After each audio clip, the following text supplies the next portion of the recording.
समन्ता चक्रवालेषु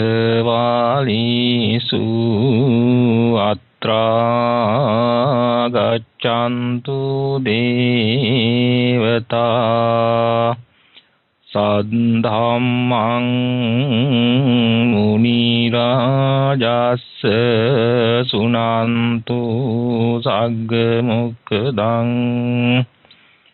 ධම්මස්සවන කාලෝ අයං බදන්තා ධම්මස්සවන කාලෝ අයං බදන්තා ධම්මස්සවන කාලෝ අයං බදන්තා නමෝ තස් භගවතෝ අරහතෝ සම්මා සම්බුද්දස්ස නමෝ තස්ස භගවතෝ අරහතෝ සම්මා සම්බුද්දස්ස නමෝ තස්ස භගවතෝ අරහතෝ සම්මා සම්බුද්දස්ස ඒකායනෝ අයං භික්ඛවේ මග්ගෝ සත්තානං විසුද්ධියා සුඛ පරින්දවානං සමතික්ඛමාය දුක්ඛ දෝමනස්සානං අත්තංගමාය ඥායස්ස අධිගමාය නිබ්බානස්ස සච්චි කිරියාය යදෙදං චත්තාරෝ සතිපට්ඨානා කතමේ චත්තාරෝ ඉද භික්ඛවේ භික්ඛු කායේ කායානුපස්සී විහෙරති ආතාපි සම්පජානෝ සතිමා විනේය ලෝකේ අභිඤ්ඤා දෝමනස්සං වේදනාසු වේදනානුපස්සී විහෙරති ආතාපි සම්පජානෝ සතිමා විනේය ලෝකේ අභිඤ්ඤා දෝමනස්සං චිත්තේ චිත්තානුපස්සී විහෙරති ආතාපි සම්පජානෝ සතිමා විනේය ලෝකේ අභිඤ්ඤා දෝමනස්සං ධම්මේසු ධම්මානුපස්සී විහෙරති ආතාපි සම්පජානෝ සතිමා විනේය ලෝකේ අභිඤ්ඤා දෝමනස්සං. ශ්‍රද්ධා බුද්ධි සම්පන්න පින්වතුනි, අන්තර්ජාලය ඔස්සේ විකාශනය වන ධම්සභා මණ්ඩපයටයි ඔබ කවුරුත් අහුම්කන් දීගෙන සිටින්නේ.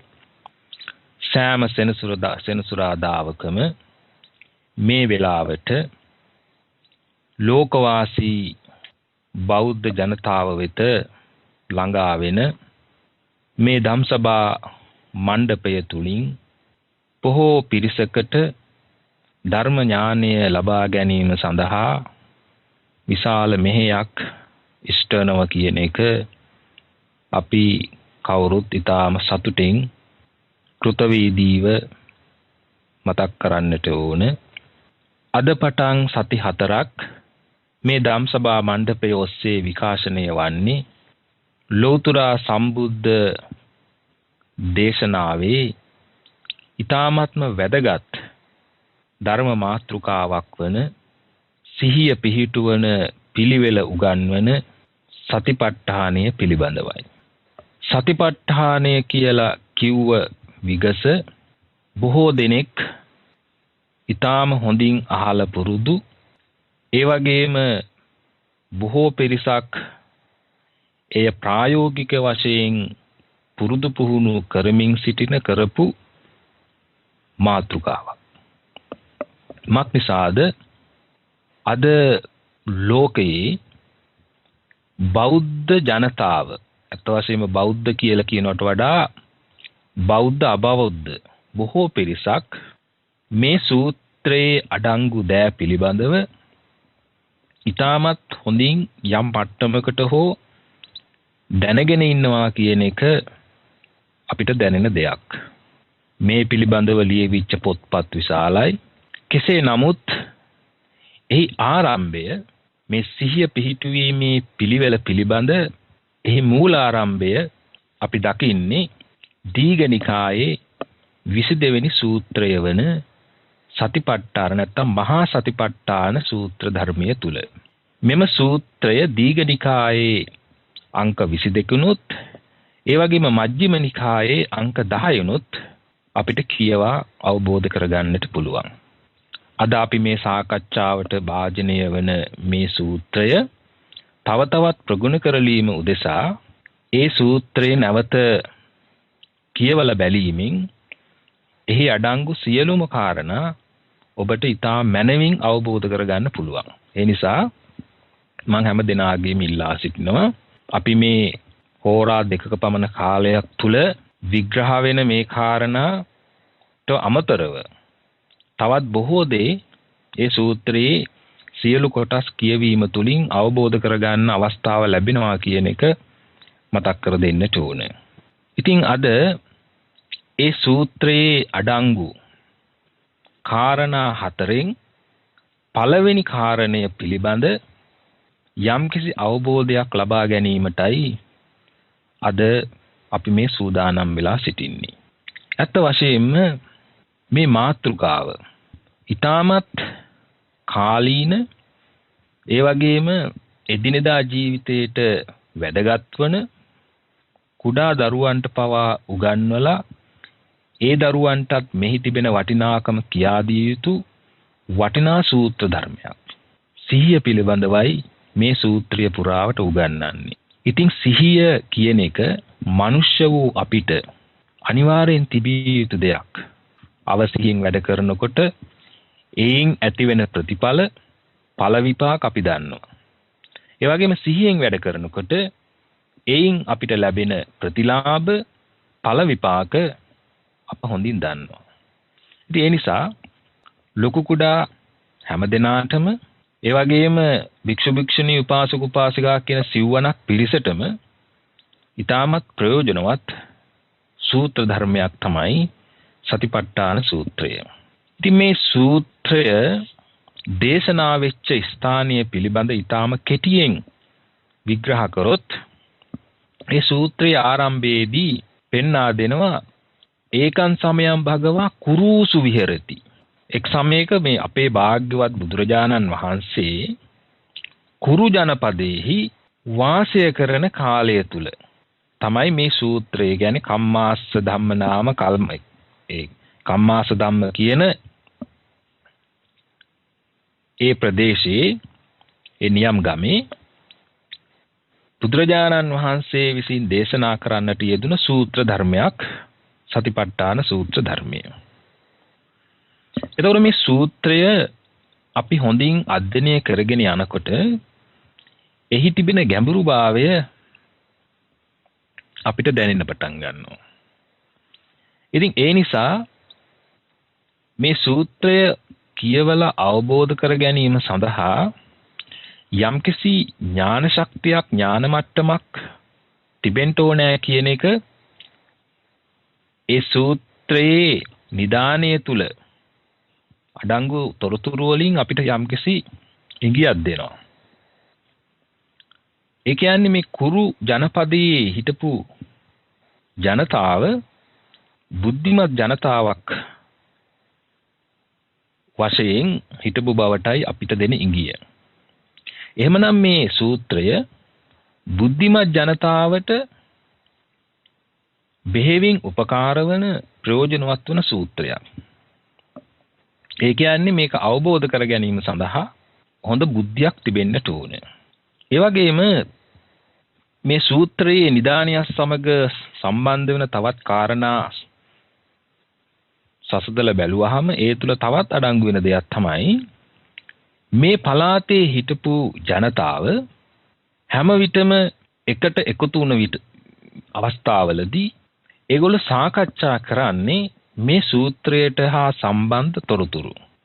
අටුවා විස්තරවල සඳහන් වෙනවා පැන් ගෙනන ස්ථානයකට පිරිස එකතු වුණාම ඒ අයගේ පුජ්‍යලික තොරතුරු ඕපදූප කේලම් ආදිය කතා නොකොට එය කතා කරන්නේ ඔබ මොන වගේ සතිපට්ඨානයක්ද දැන් මේ දවස්වල වර්ධනය කරමින් සිටින්නේ. එහෙම නැත්නම් දැන් මොන ස්ථානයේද ඔබ භාවනා කරමින් ඉදිරියට යන ස්ථානය කොතනද? ඊළඟට ඔබ යන ස්ථානය කොතනද? තව කොපමණ දුරට ඔබට මේ ගමන යන්න තියෙනවද? මෙන්න මේ හා සම්බන්ධ තොරතුරු තමයි. කියන්නේ සතිපට්ඨානයට සම්බන්ධ, සිහියට සම්බන්ධ තොරතුරු තමයි මේ පිරිස ලිඳ ගාව සාමාන්‍යයෙන් ලිඳට වතුර ගේන්න ගිය බොහෝ ගෑනු උදවිය අද නම් ඉතින් බොහෝ වෙලාවට අනුන්ගේ ඕපදූපනේ කතා කරන්නේ. ඉතින් එදා මේ පිරිස එහෙම නෙවෙයි. ඒගොල්ලෝ කතා කරේ අධ්‍යාත්මික දේවල්, සතිපට්ඨානයට අදාළ දේවල්, සිහියට අදාළ දේවල්. ඒ වගේම නූල් ගොතන තැන්වලදී, ඒ වගේ පොදු ස්ථානවලට රැස් වුණාම ඒ පිරිස කතා කරලා තිබෙන්නේ මේ සූත්‍රය හා සම්බන්ධ තොරතුරු. ඉතින් ඒකෙන් අපිට දෙන අදහස තමයි මේ කුරු ජනපද වාසීන් ඊටමත් බුද්ධිමත් වගේම සතිපට්ඨානයට මුල් තැන දීලා ජීවත් වෙච්ච, එහෙම නැත්නම් භාවනාවට, එහෙම නැත්නම් සිහිය පිහිටුවා ගැනීම උදෙසා මූලිකත්වයේ දීලා හිටපු පිරිසක් කියන එක තමයි ඒ තුලින් අපිට දෙන තොරතුරු. ඉතින් අද මේ සතිපට්ඨානයේ තුලින් විග්‍රහ වෙන භාවනා ක්‍රමය, සිහිය, mindfulness meditation කියන එක අද ලෝකේ බොහෝ රටවල, බෞද්ධ අබෞද්ධ බොහෝ රටවල භාවිතාවට ගෙන ඇති ධර්ම මාතෘකාවක්, ධර්ම පිළිවෙලක්, ධර්ම පිළිවෙතක්. විවිධ භාෂාවලින් මේ පිළිබඳ පොත්පත් ලියවිලා තිබෙනවා.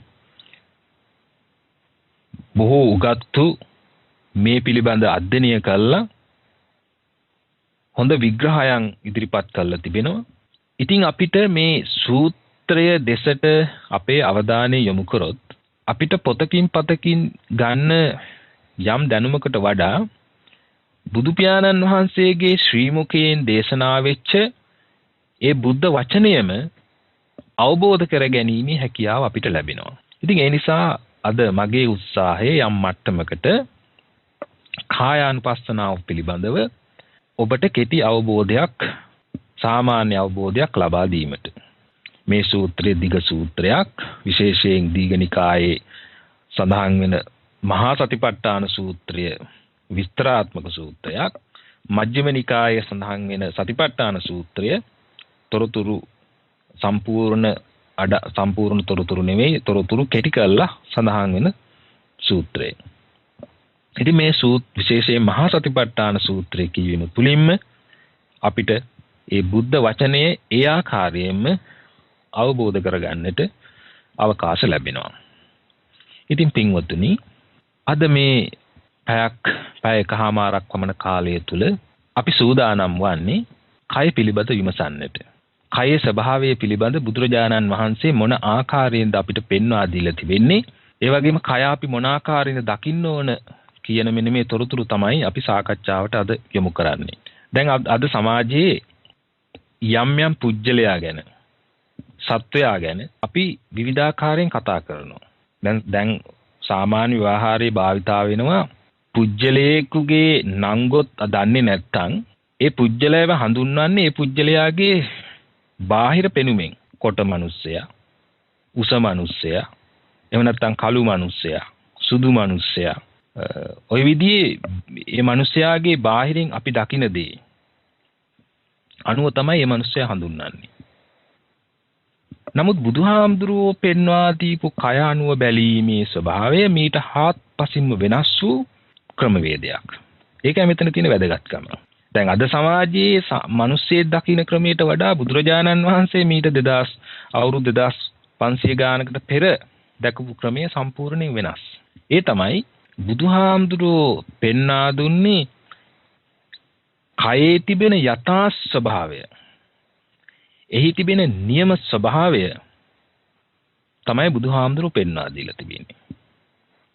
දැන් උදාහරණයක් වශයෙන් මේ කයේ පඨවි, ආපෝ, තේජෝ, වායෝ කියලා සතර මහා භූත ධර්ම හතරක් තිබෙනවා.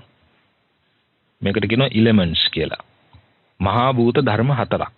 එතකොට මේ මහා භූත ධර්ම හතර අපිට පේන්නේ නැහැ. බොහෝ වෙලාවට මේ මහා භූත ධර්ම පියවි හැසට අපිට දැන් හුළඟ වගේ දේ දැන්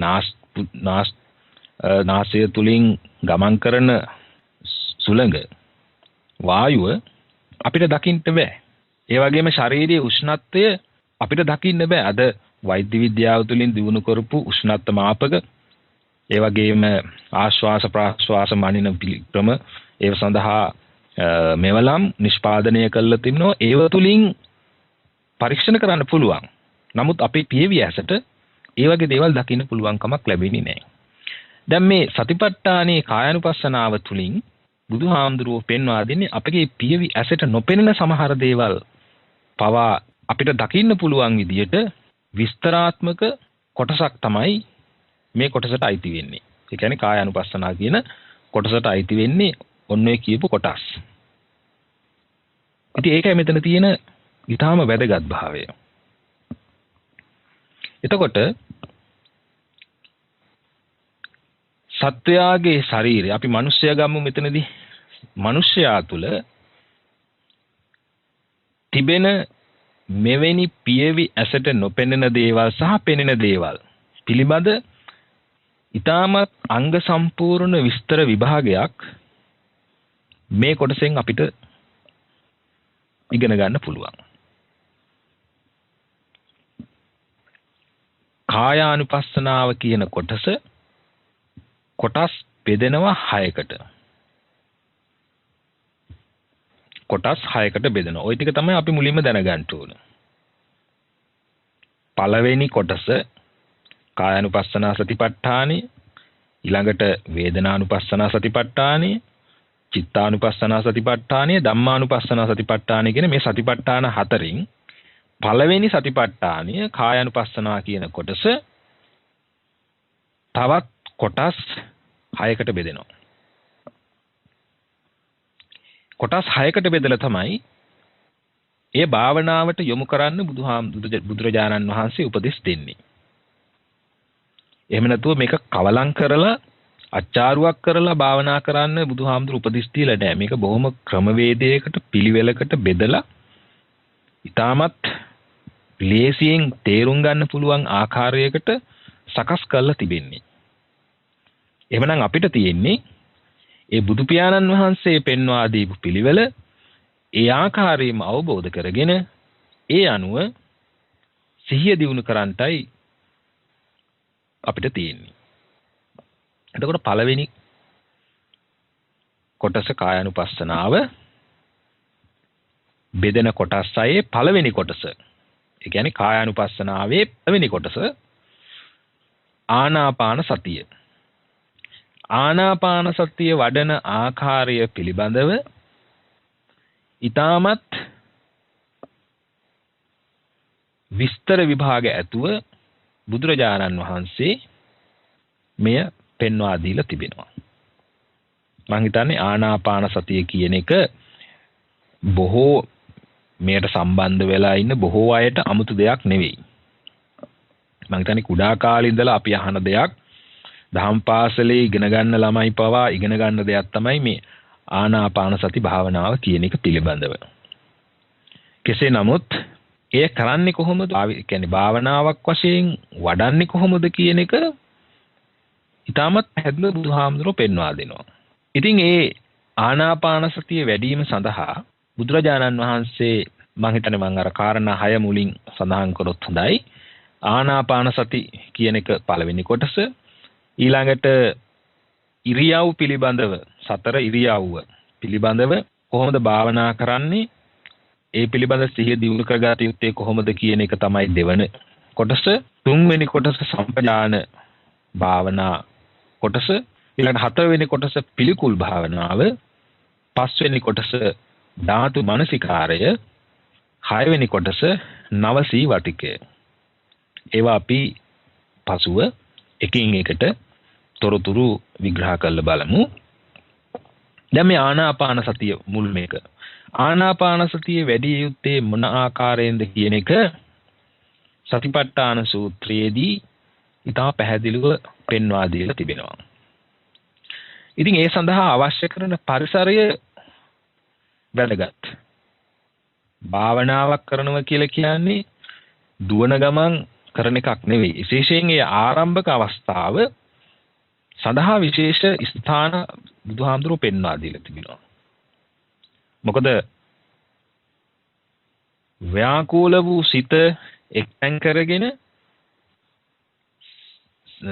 ආනාපාන සතිය නැත්තම් හුස්ම ඉහළ පහළ යන ආකාරය පිළිබඳ දකින්නට පුළුවන් අවශ්‍ය කරන වටාපිටාව අපි අනිවාර්යෙන් සකස් කරගන්නට ඕනේ.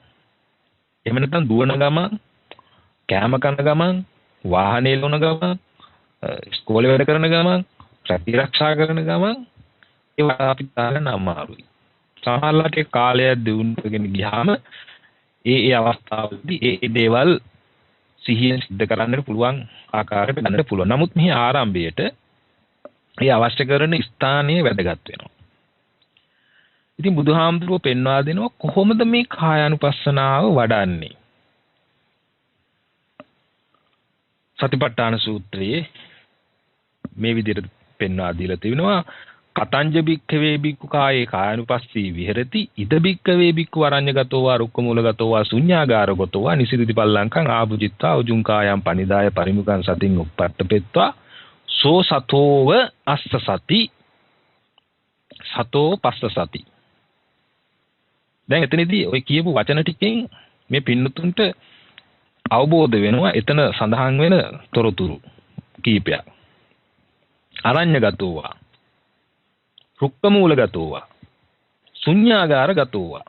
එතකොට ස්ථාන තුනක් බුදුහාමුදුරුවෝ මෙතනදී පෙන්වා දීලා තිබෙනවා. ඒ කියන්නේ භාවනා කිරීම සඳහා මොන වගේ ස්ථානයක්ද අපි තෝරගත යුත්තේ? එතකොට බුදුහාමුදුරුවෝ අපිට හඳුන්වා දීලා තිබෙනවා ස්ථාන තුනක්. ඒ කුමක්ද? අරඤ්ඤගතෝවා. ආරඤ්ඤය කියලා කියන්නේ වනයක්. වනයක් වෙන්නේ සෙනසුනක්, කැලෑවක්. ඊළඟට රුක්ඛ මූලගතෝවා. ගහක් මුල. ගහක් මුලක හෝ ශුඤ්ඤාගාරගතෝවා. ශූන්‍යයි කියලා කියන්නේ මිනිසුන්ගෙන් අඩු ප්‍රදේශය, නැති ප්‍රදේශය, ජන ශූන්‍ය ප්‍රදේශයක. ඒ වගේ නිවසක්. ශුඤ්ඤාගාරගතෝවා. බොහෝ වෙලාවට කවුරුවත් නැති වාසය නොකරන නිවසක් පිළිබඳව තමයි මෙතනින් සඳහන් කරන්නේ. එතකොට මෙතනදී ඊටාම වැදගත් වෙනවා ස්ථානය. සෙනසුනක් වෙන්න පුළුවන්, ගහක් යට වෙන්න පුළුවන්, ඒ වගේම ශූන්‍යාගාරයක් වෙන්නට පුළුවන්. එතකොට මේ ස්ථාන තුනේදීම බලාපොරොත්තු වෙන්නේ කලබල නැති, ඊටාමත් චාම්, බොහොම සද්ද බද්ද නැති පරිසරයක් කියන එක. නැත්නිසාද සිත යම්කිසි අරමුණකට යොමු කරන්න අපි උත්සාහ කරනවා නම් ඒ සඳහා කලබල ඇති ස්ථානයක් හරියන්නේ නැහැ. කලබලයෙන් කරන්න පුළුවන් දෙයක් නෙමෙයි භාවනාව කියන එක. ඒ වගේම හදිස්සියේ කරන්න පුළුවන් දෙයක්ුත් නෙවෙයි. දුව කරන්න පුළුවන් දෙයක්ුත් නෙවෙයි. ඒ නිසා ඊටමත් වැදගත් වෙනවා ස්ථානය. ඒ නිසා තමයි අද භාවනා මධ්‍යස්ථාන, ඒ වගේම විහාරස්ථානවල මේ භාවනා කරන කාලය තුල බොහෝ වෙලාවට අනවශ්‍ය ලයිට් පවා නිවල දමලා, ඒ වගේම සමහර වෙලාවට ටෙලිෆෝන් පවා ඒ ශබ්ද වෙන ටෙලිෆෝන් පවා ඒව මේ නවත්තලා ඉතින් ওই විදිහේ පරිසරයක් හදාගන්නේ ඔන්න ඔය නිසයි. ඉතින් මේක බුදුහාමුදුරුවෝ සතිපට්ඨාන සූත්‍රයේදී ඊටාම පැහැදිලිව පෙන්වා දීලා තිබෙනවා. ඒතකොට දැන් මේ ස්ථානයකට ගියාට පස්සේ එකින් එකට බුදුහාමුදුරුවෝ පෙන්වා දීලා තිනවා ඊළඟට කර යුත්තේ මොනවද? දැන් ස්ථානයක් හොයාගත්තට පස්සේ දැන් ඒ තැනකට ගිහලා නිසීදති හිඳ ගන්නවා. පල්ලංකං ආභුජිත්වා පළක් බැඳ ගන්නවා. දැන් ওই පළක බැඳ ගැනීමෙත් ඉතාමත් සුවිශේෂී භාවයක් තිබෙනවා. බොහෝ වෙලාවට එරමිනිය ගොතාගෙන එරමිනිය ගොතා ගත්තාම කොන්ද කෙලින් තියා ගැනීමේ පහසුභාවයක් තිබෙනවා. බොහෝ වෙලාවට එරමිනිය ගොතා ගන්න බැරි නම් Tamanට පුළුවන් ආකාරයේ පළඟක් ඒ සඳහා යොදා ගන්නට ඕන. හැබැයි එතනදී කොන්ද කෙලින් තබා ගැනීම ඉතාමත් වැදගත් වෙනවා. අනිත් එක අපි ගහකට හෝ විත්තියකට හෝ හේතු වෙලා භාවනා කරන්න ගියොත් ඒ භාවනාව ගොඩක් වෙලා කරන්න අපිට ලැබෙන්නේ නැහැ. මොකක් නිසාද? අපි ඒ භාවනාවට යම්කිසි උත්සාහයක් නොගන්න නිසා. ඒ කියන්නේ විත්තියකට හේතු වුණාට පස්සේ ලේසියෙන් නිින්ද යනවා. සිතත් සැහැල්ලු වෙගෙන එනවා. ඊළඟේ පරිසරයත් නිශ්ශබ්දයි. ශබ්ද බද්ද නැහැ. ඉතින් ඔළුවත් හිමින් හැරේ විත්තියට හේතු වුණා පස්සේ හොඳට නිින්ද යනවා. ඉතින් අන්නේ නිසා තමයි යමකට හේතු නොවි දැන් කොන්ද කෙලින් තියා ගන්නවා කියන්නේ ඉතින් යමකට හේතු වෙන්න පුළුවන් කමක් නැබෙන්නේ නැහනේ. ඉතින් බොහෝ වෙලාවට ඒකෙන් ඒ අදහසත් එනවා. ඊළඟට ඒක මේ විද්‍යාත්මක හේතුවකුත් තිබෙනවා. මේ කොඳුනාරටි තුල ගමන් කරන මේ සුසුම්නා පද්ධතියේ ක්‍රියාකාරී භාවයේ යම්කිසි විධිමත් භාවයක් තිබෙනවා කියන එක අපිට හිතන්න පුළුවන්. ඉතින් අන්නේ නිසා බුදුහාමුදුරුව පෙන්වා දෙනවා උජුං කායම් පනිදාය. සිරුර ඍජුව තබා ගන්න ඕන. ඍජුව තබාගෙන භාවනාවට ලෑස්ති වෙන්නට ඕන. ඊළඟට පරිමුඛං සතින් උප්පට්ඨපෙත්වා. දැන් පරිමුඛං ඔතන යම්කිසි සාකච්ඡාවට භාජනය විය යුතු වචනයක් ඔය පරිමුඛ කියන එක. සමහර වෙලාවට මේ පරිමුඛං කිව්වහම තමන් භාවනා කරන ස්ථානයේ ඉදිරිය කියලා සමහර තැන්වල සඳහන් වෙනවා. සමහර වෙලාවට සඳහන් වෙනවා ඒ භාවනා කරන අරමුණු පිළිබඳව සිහිය පිහිටුවා ගැනීම කියලා. සමහර අය විග්‍රහ කළා දෙලා තිබෙනවා මේ හුස්ම ගැවසෙන ස්ථානයේ කියන්නේ තමන්ගේ මුඛය හා අදාළ ඒ ප්‍රදේශය මේ පරිමුඛය කියලා ওই විදිහේ යම් සාකච්ඡාවට භාජනය වී තිබෙන සාකච්ඡාවට භාජනය විය යුතු වචනයක් තමයි මේ පරිමුඛ කියලා කියන්නේ. ඉතින් කෙසේ හෝ පරිමුඛං සතින් උප්පට්ඨපෙත්වා කියලා කියන්නේ බොහෝ වෙලාවට අපිට හිතන්නට පුළුවන් ඒ අපි යොදා ගන්න භාවිතා කරන කර්මස්ථානයේ හිත යොමු කර ගැනීම කියන එක අපිට හිතන්න පුළුවන්. සමහරලාට අද ඒ පිළිබඳ තව තවත් විග්‍රහ අපිට අහන්නට ලැබෙයි ඉස්සරහට. දැනට ඒ විදිහට ඒක අවබෝධ කරගන්නට ඕන. ඉතින් පරිමුඛං සතින් උප්පට්ඨපෙත්වා කිව්වහම සිහිය ඒ ආකාරයෙන් පිහිටුවාගෙන කර්මස්ථානයේට සිත පිහිටුවාගෙන කුමක්ද කරන්නේ? දැන් මේ ආනාපාන සතිය පිළිබඳවනේ. එතකොට ආනාපාන සතිය නම් සතෝව අස්ස සති. සතෝ පස්ස සති. සිහියෙන්ම එතන සතෝව සතෝව කියලා කියන්නේ සිහි ඇතිවම කියන එක. සිහි ඇතියම ඊළඟට සිහි ඇතිවම ආශ්වාස කරනවා. අස්ස සති. සතෝව පස්ස සති. සතෝ පස්ස සති කියන්නේ සිහි ඇතිවම ප්‍රාශ්වාස කරනවා. දැන් මෙතනදී තා වැදගත් දෙයක් තමයි මේ ආශ්වාස ප්‍රාශ්වාස කිරීමේ පිළිවෙල පිළිබඳ බුදුහාමුදුරුවෝ දෙන උපදෙස්. දැන් අපි කවුරුත් දන්න දෙයක් අපේ ශරීරයේ අචේතනිකව සිදුවෙන දේ සහ චේතනාවක් ඇතුව සිදුවෙන දේවල් කියන ආකාරයට කොටස් දෙකකට අපේ මේ ශරීරයේ ක්‍රියාකාරීත්වය වෙනස් කොටස් දෙකකට බෙදෙනවා. දැන් අපි ගමනක් යනවා නම් ඒක හිතලා ඒ පිළිබඳව සැලසුම් කරලා ඒට අවශ්‍ය කරන දේවල් සකස් කරන අපි ඒ ගමනේ. එතකොට ඒක චේතනාවක් මුල් වෙලා සිද්ධ වෙන ගමනක්. නමුත් අපේ මේ ශරීරයේ ඇතුලේ සිද්ධ වෙන යම් දේවල් වලට චේතනාවක් අවශ්‍ය වන්නේ නැහැ. දැන් හෘද ස්පන්දනයේට චේතනාවක් ඕනේ නැහැ. ඒක ස්වභාවයෙන්ම සිද්ධ වෙන දෙයක්. ඊළඟට හුස්ම ඉහළ පහළ ගැනීමට චේතනාවක් ඕනේ නැහැ. ඒක ස්වභාවයෙන්ම සිද්ධ වෙන දෙයක්. ඒ වගේම මේ ශරීරයේ අභ්‍යන්තරික ක්‍රියාකාරීත්වයන් අචේතනිකව සිද්ධ වෙනවා. දැන් මෙතනදී වැදගත් වෙන්නේ එවැනි අචේතනිකව සිද්ධ වෙන දෙයක් පිළිබඳව අපේ සිත යොමු කිරීම. එතනින් කියන්නේ අපි ඒක හිතලා හුස්ම ගන්න ඉහළ ගන්න පහළ ගන්න කියන එක නෙවෙයි. දැන් හුස්ම ඉහළ පහළ යන එක සිද්ධ වෙනවා. ඒ පිළිබඳව අපි හිතුවේ නැත්නම් අපිට ඒක එච්චර දැනෙන්නේ නැහැ. හුස්ම ඉහළ පහළ යනවා කියන්නේ බොහොම සියුම්ම සිද්ධ වෙන දෙයක්. අපි ඒ ගැන හිතන්න අවශ්‍ය වන්නේ නැහැ. ඒක අපිට එච්චර දැනෙන දෙයක් නෙවෙයි. බොහොම සියුම් දෙයක් නිසා. සුලග කියන්නේ ඒ වගේ ඝන දෙයක් නෙවෙයිනේ. ඒ නිසා ඒක සාමාන්‍ය විදිහට සිද්ධ වෙනවා. නමුත් මෙතනදි වෙන්නේ කුමක්ද?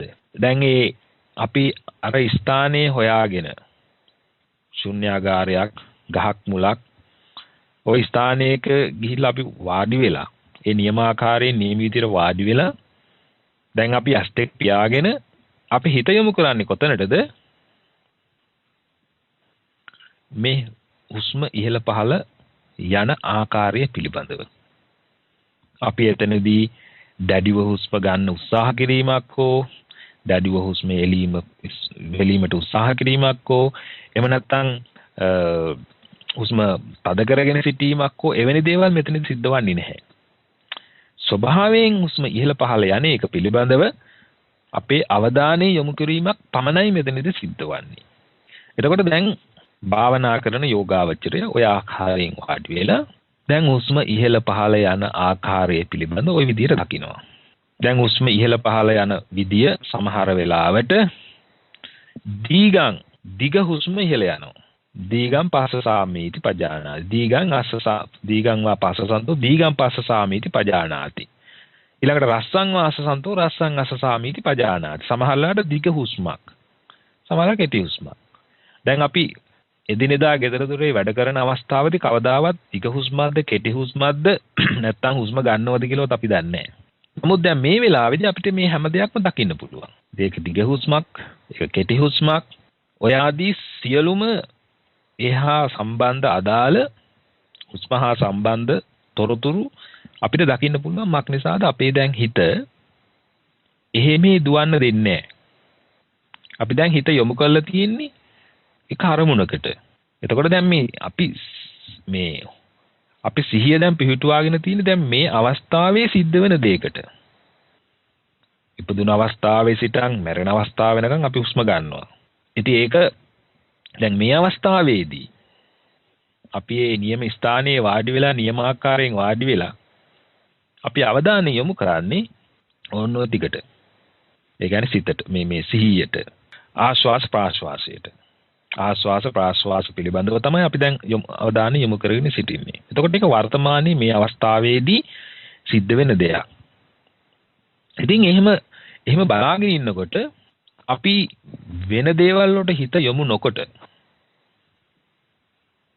නාස් අගට හිත යොමු කරගෙන සිටිනකොට නාස්පුඩුව තුලින් ගමන් කරන හුස්ම පෙනහළු දක්වා ගිහිලා පෙනහළු පිම්බීමෙන් සහ හැකිලීමෙන් ඒ නැවතත් ඒ ක්‍රියාකාරීත්වය ඉවර වෙලා නැවතත් නාස් කුහර තුලින් එළියට ගිහිල්ලා ඒ අපිට නොපෙනී යනවා. ඊළඟ නැවතත් අලුත් හුස්මක් අපි ගන්නෙ. එතකොට මේ හුස්ම දැන් පළවෙනි සැරේ ගත්ත හුස්මයි දෙවෙනි සැරේ ගත්ත හුස්මයි අතර වෙනසක් තිබෙනවා. බොහෝ වෙලාවට වෙනසක් තියෙන්න පුළුවන්. කෙටි හුස්මක් වෙන්න පුළුවන්. එහෙම නැත්නම් දිග හුස්මක් වෙන්න පුළුවන්. ඉතින් මේ විදිහේ වෙනස්කම් තිබෙනවා. ඉතින් දැන් අපි දකින්න ඕන අන්නේ ටික. ඉතින් ඒක දකින්න පුළුවන් ඉන්න අපි හිත එකඟ කරගත්තොත් පමණයි. ඊළඟට දැන් මෙහෙම අපි හිත ආශ්වාසයට සහ ප්‍රාශ්වාසයට ආනාපාන සතියට හිත යොමු කරගෙන ඉන්නකොට අපිට දකින්න පුළුවන්කම ලැබෙනවා මෙහි තිබෙන වෙනස්කම්. ඊළඟට මුළු ශරීරයම සංසිඳුවමින් අපිට හුස්ම ඉහළ යන ආකාරය පහළ යන ආකාරය දකින්න පුළුවන්. අත වශයෙන්ම දැන් හුස්ම ගන්නකොට අපි හොඳින් හිත යොමු කරගෙන සිටිනවා නම් අපි හුස්ම ගන්නවත් එක්කම අපේ ශරීරයේ යම් යම් වෙනස්කම් සිද්ධ වෙනවා. ශරීරයේ කියන්නේ තමන්ගේ උදරයේ පිම්බීම පමණක් නෙවෙයි, උදරයේ පිම්බීම සමගම මුළු ශරීරයේ යම්කිසි වෙනසක් දැනෙනවා. ඒ කියන්නේ උරහිස් දක්වා පිම්බෙන ආකාරයක් දකිනවා. පපුව දක්වා පිම්බෙන ස්වභාවයක් තමන්ට තේරෙනවා. ඊළඟට හැකිලෙන ආකාරයක් තේරෙනවා හුස්ම ටික එළියට යනකොට. ඉතින් මුළු ශරීරයේට මේක දැනෙනවා. ඉතින් ඕක තවත් ආකාරයකට විග්‍රහ වෙනවා. මේ හුස්ම ඉහළ පහළ ගන්න හුස්ම එහි ආරම්භය, මැද අවස්ථාව, අග අවස්ථාව කියන මේ ස්ථාන තුන නිකන් හුස්ම ශරීරයක් වශයෙන් හිතන්න කියලා සමහර පොත්පත්වල සඳහන් වෙලා තිබෙනවා. කෙසේ නමුත් සබ්බ කාය මුළු කයම සංසිඳුවමින් හුස්ම ඉහළ පහළ ගන්නවා කියන එක අපිට දකින්න පුළුවන්, අත්දකින්න පුළුවන් දෙයක්. ඒ නිසා ඒක භාවනා කරන වෙලාවකදී මේවා අපි ප්‍රගුණ කරන්න ඕන. මේවා අපි දකින්නට ඕන, අත්දකින්නට උත්සාහ කරන්න ඕන. දැන් හුස්ම අපි ඉහළ පහළ ගන්නකොට මුළු ශරීරයේම ඇතිවෙන වෙනස්කම් මොනවද කියන එක අපි දකින්න උත්සාහ කරන්න ඕන. ඒ වගේම ශරීරයේ පිම්බීමක් වෙනවද, හැකිලීමක් වෙනවද කියන එක ගැන තමන්ගේ වෙනහළු වල පමණක් නෙවෙයි, මුළු ශරීරයේම විශේෂයෙන්ම මම මුලින්ම මතක් කරු විදිහට උරහිස් දක්වා පපුව දක්වා ඇතිවෙන ඒ පිම්බීම අපි හොඳින් අවබෝධ කරගන්න, හොඳින් දකින්නට ඕන. දැන් ඔහොම සියලුම තොරතුරු වලට අපි හිත යොමු කරගෙන ඉන්නකොට අපිට වෙන දේවල් වලට හිත යොමු කරන්නට වෙලාවක් නැහැ. මොකද හිතේ ඉඩක් නැහැ. මොකද ඒ හිත සම්පූර්ණයෙන් හුස්ම බාහිර පරිසරයෙන් ගන්න අවස්ථාවේ පටන් මුළු මේ ශරීරයේ ඇතිවෙන වෙනස්කම් සියල්ලම දැකලා ඊළඟට පෙනහළු වල හැකිලිම දැක්ලා නැවතත් ඒ හුස්ම ටික එළියට යන අවස්ථාව දක්වා අපි හිත යොමු කරගෙන නම් සිටින්නේ. අපිට වෙන දේවල් වලට හිත ඉඩක් නැහැ. වෙන දේවල් හිතන්න හිතට අවකාශ ලැබිලා නැහැ. ඉතින් ඔන්න ඔය විදිහට තමයි බුදුහාමුදුරුවෝ බුදුජානන් වහන්සේ ආනාපාන සති භාවනාව තුලින් සිහිය පිහිටවන්න කියලා උපදෙස් ලබා දීලා තිබෙන්නේ. එතකොට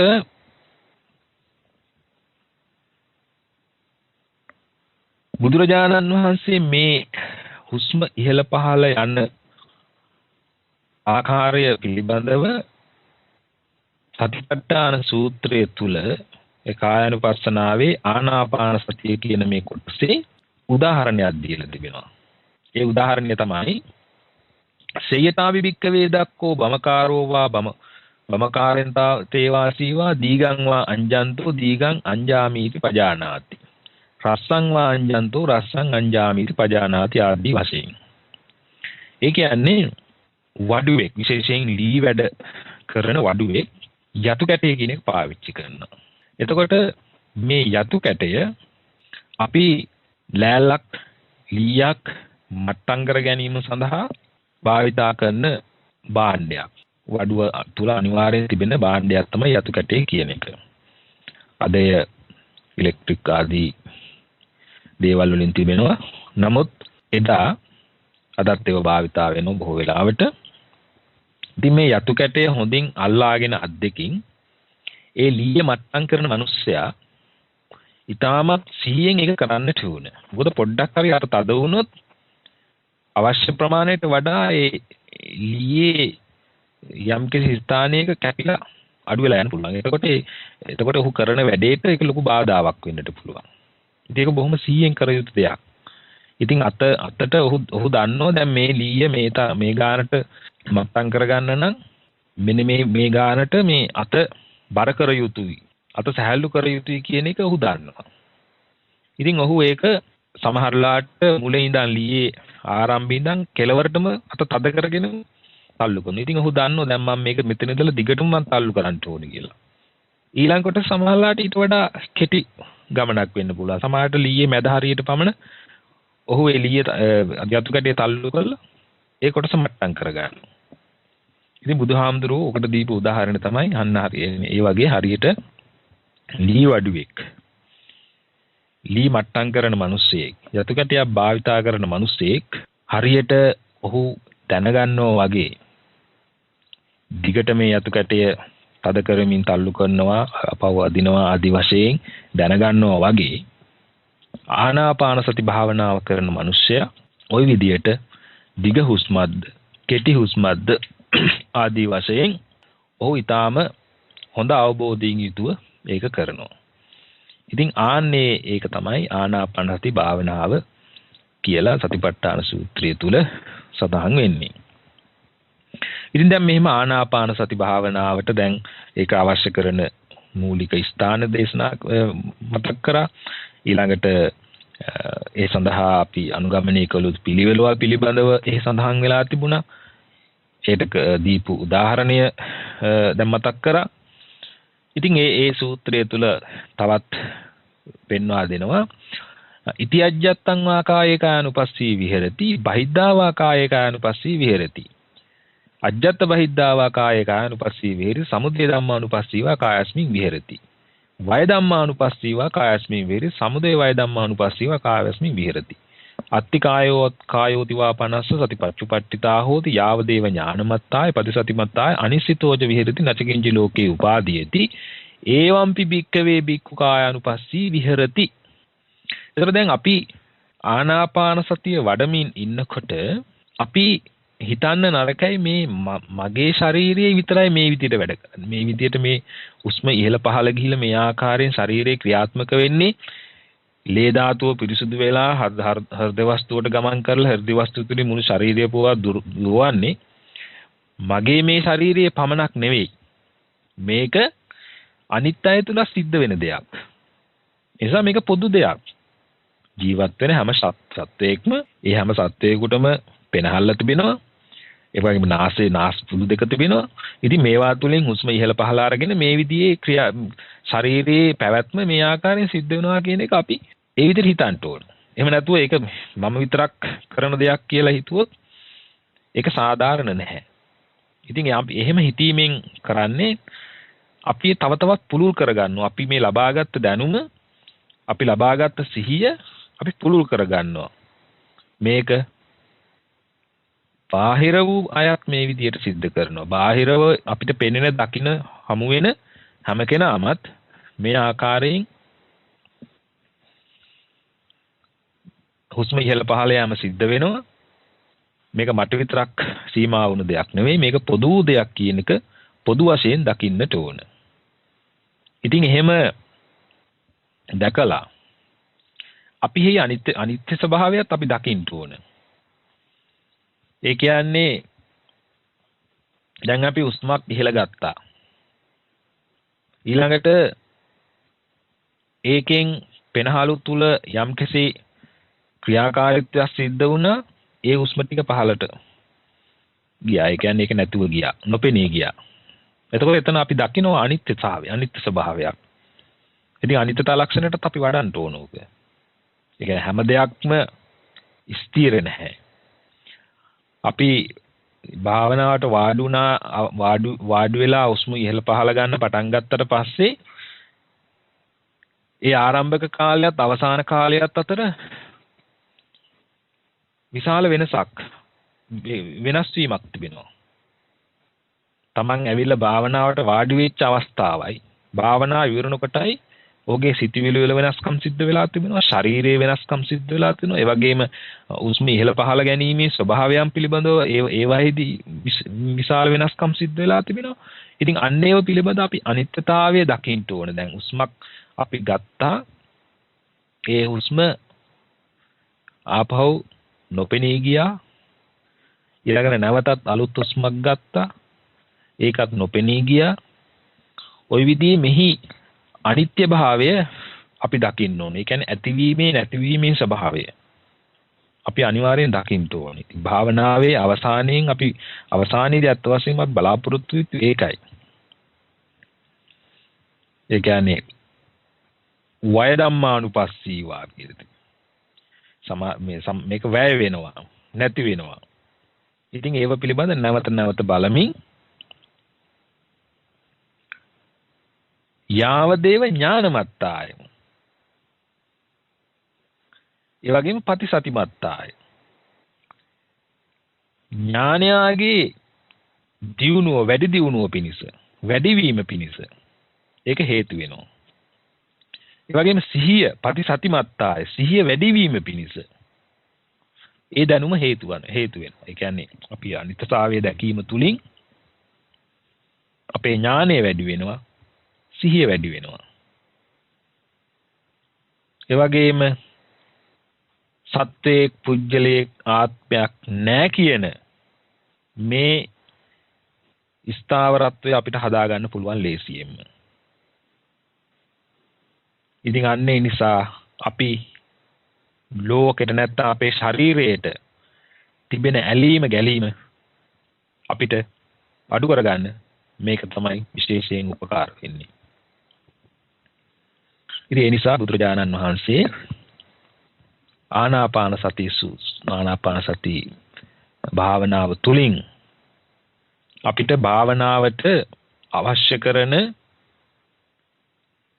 ඒ මූලික හුරුව එතනින් ලබා දීලා එපමණක් නෙවෙයි ඒ තුලින්ම අනිත්‍ය ස්වභාවය පිළිබඳ දකින්නට උපදේශක් දීලා ඒ වගේම මේ ලෝකයේ තිබෙන ඇලීම ගැලීම නැති කරන්නට අවශ්‍යයි කියන මේ උපදේශ ඒ තුලින්ම දීලා තිබෙනවා.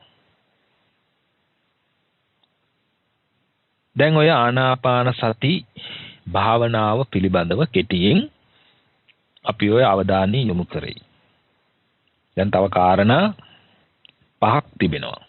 ඉරියව් පිළිබඳව, සම්පජානයේ පිළිබඳ, පිළිකුල් භාවනාව පිළිබඳ, ධාතු මනසිකාරයේ පිළිබඳ, නවසීවතිකයේ පිළිබඳව තව කාරණා පහක් තිබෙනවා අපිට කතා කරන්න. ඊළඟ කාරණය තමයි ඉරියාපත පබ්බ කියලා කියනවා. ඉරියව් පිළිබඳව විස්තර වෙන කොටස. පුනිත පරම්පික්කවේ බිකු ගච්ඡන්තෝ වා ගච්ඡාමීති පජානාති. තිතෝම් හීති පජානාති. නිසින්නෝ වා නිසින්නෝම් හීති පජානාති. සයානෝ වා සයානෝම් හීති පජානාති.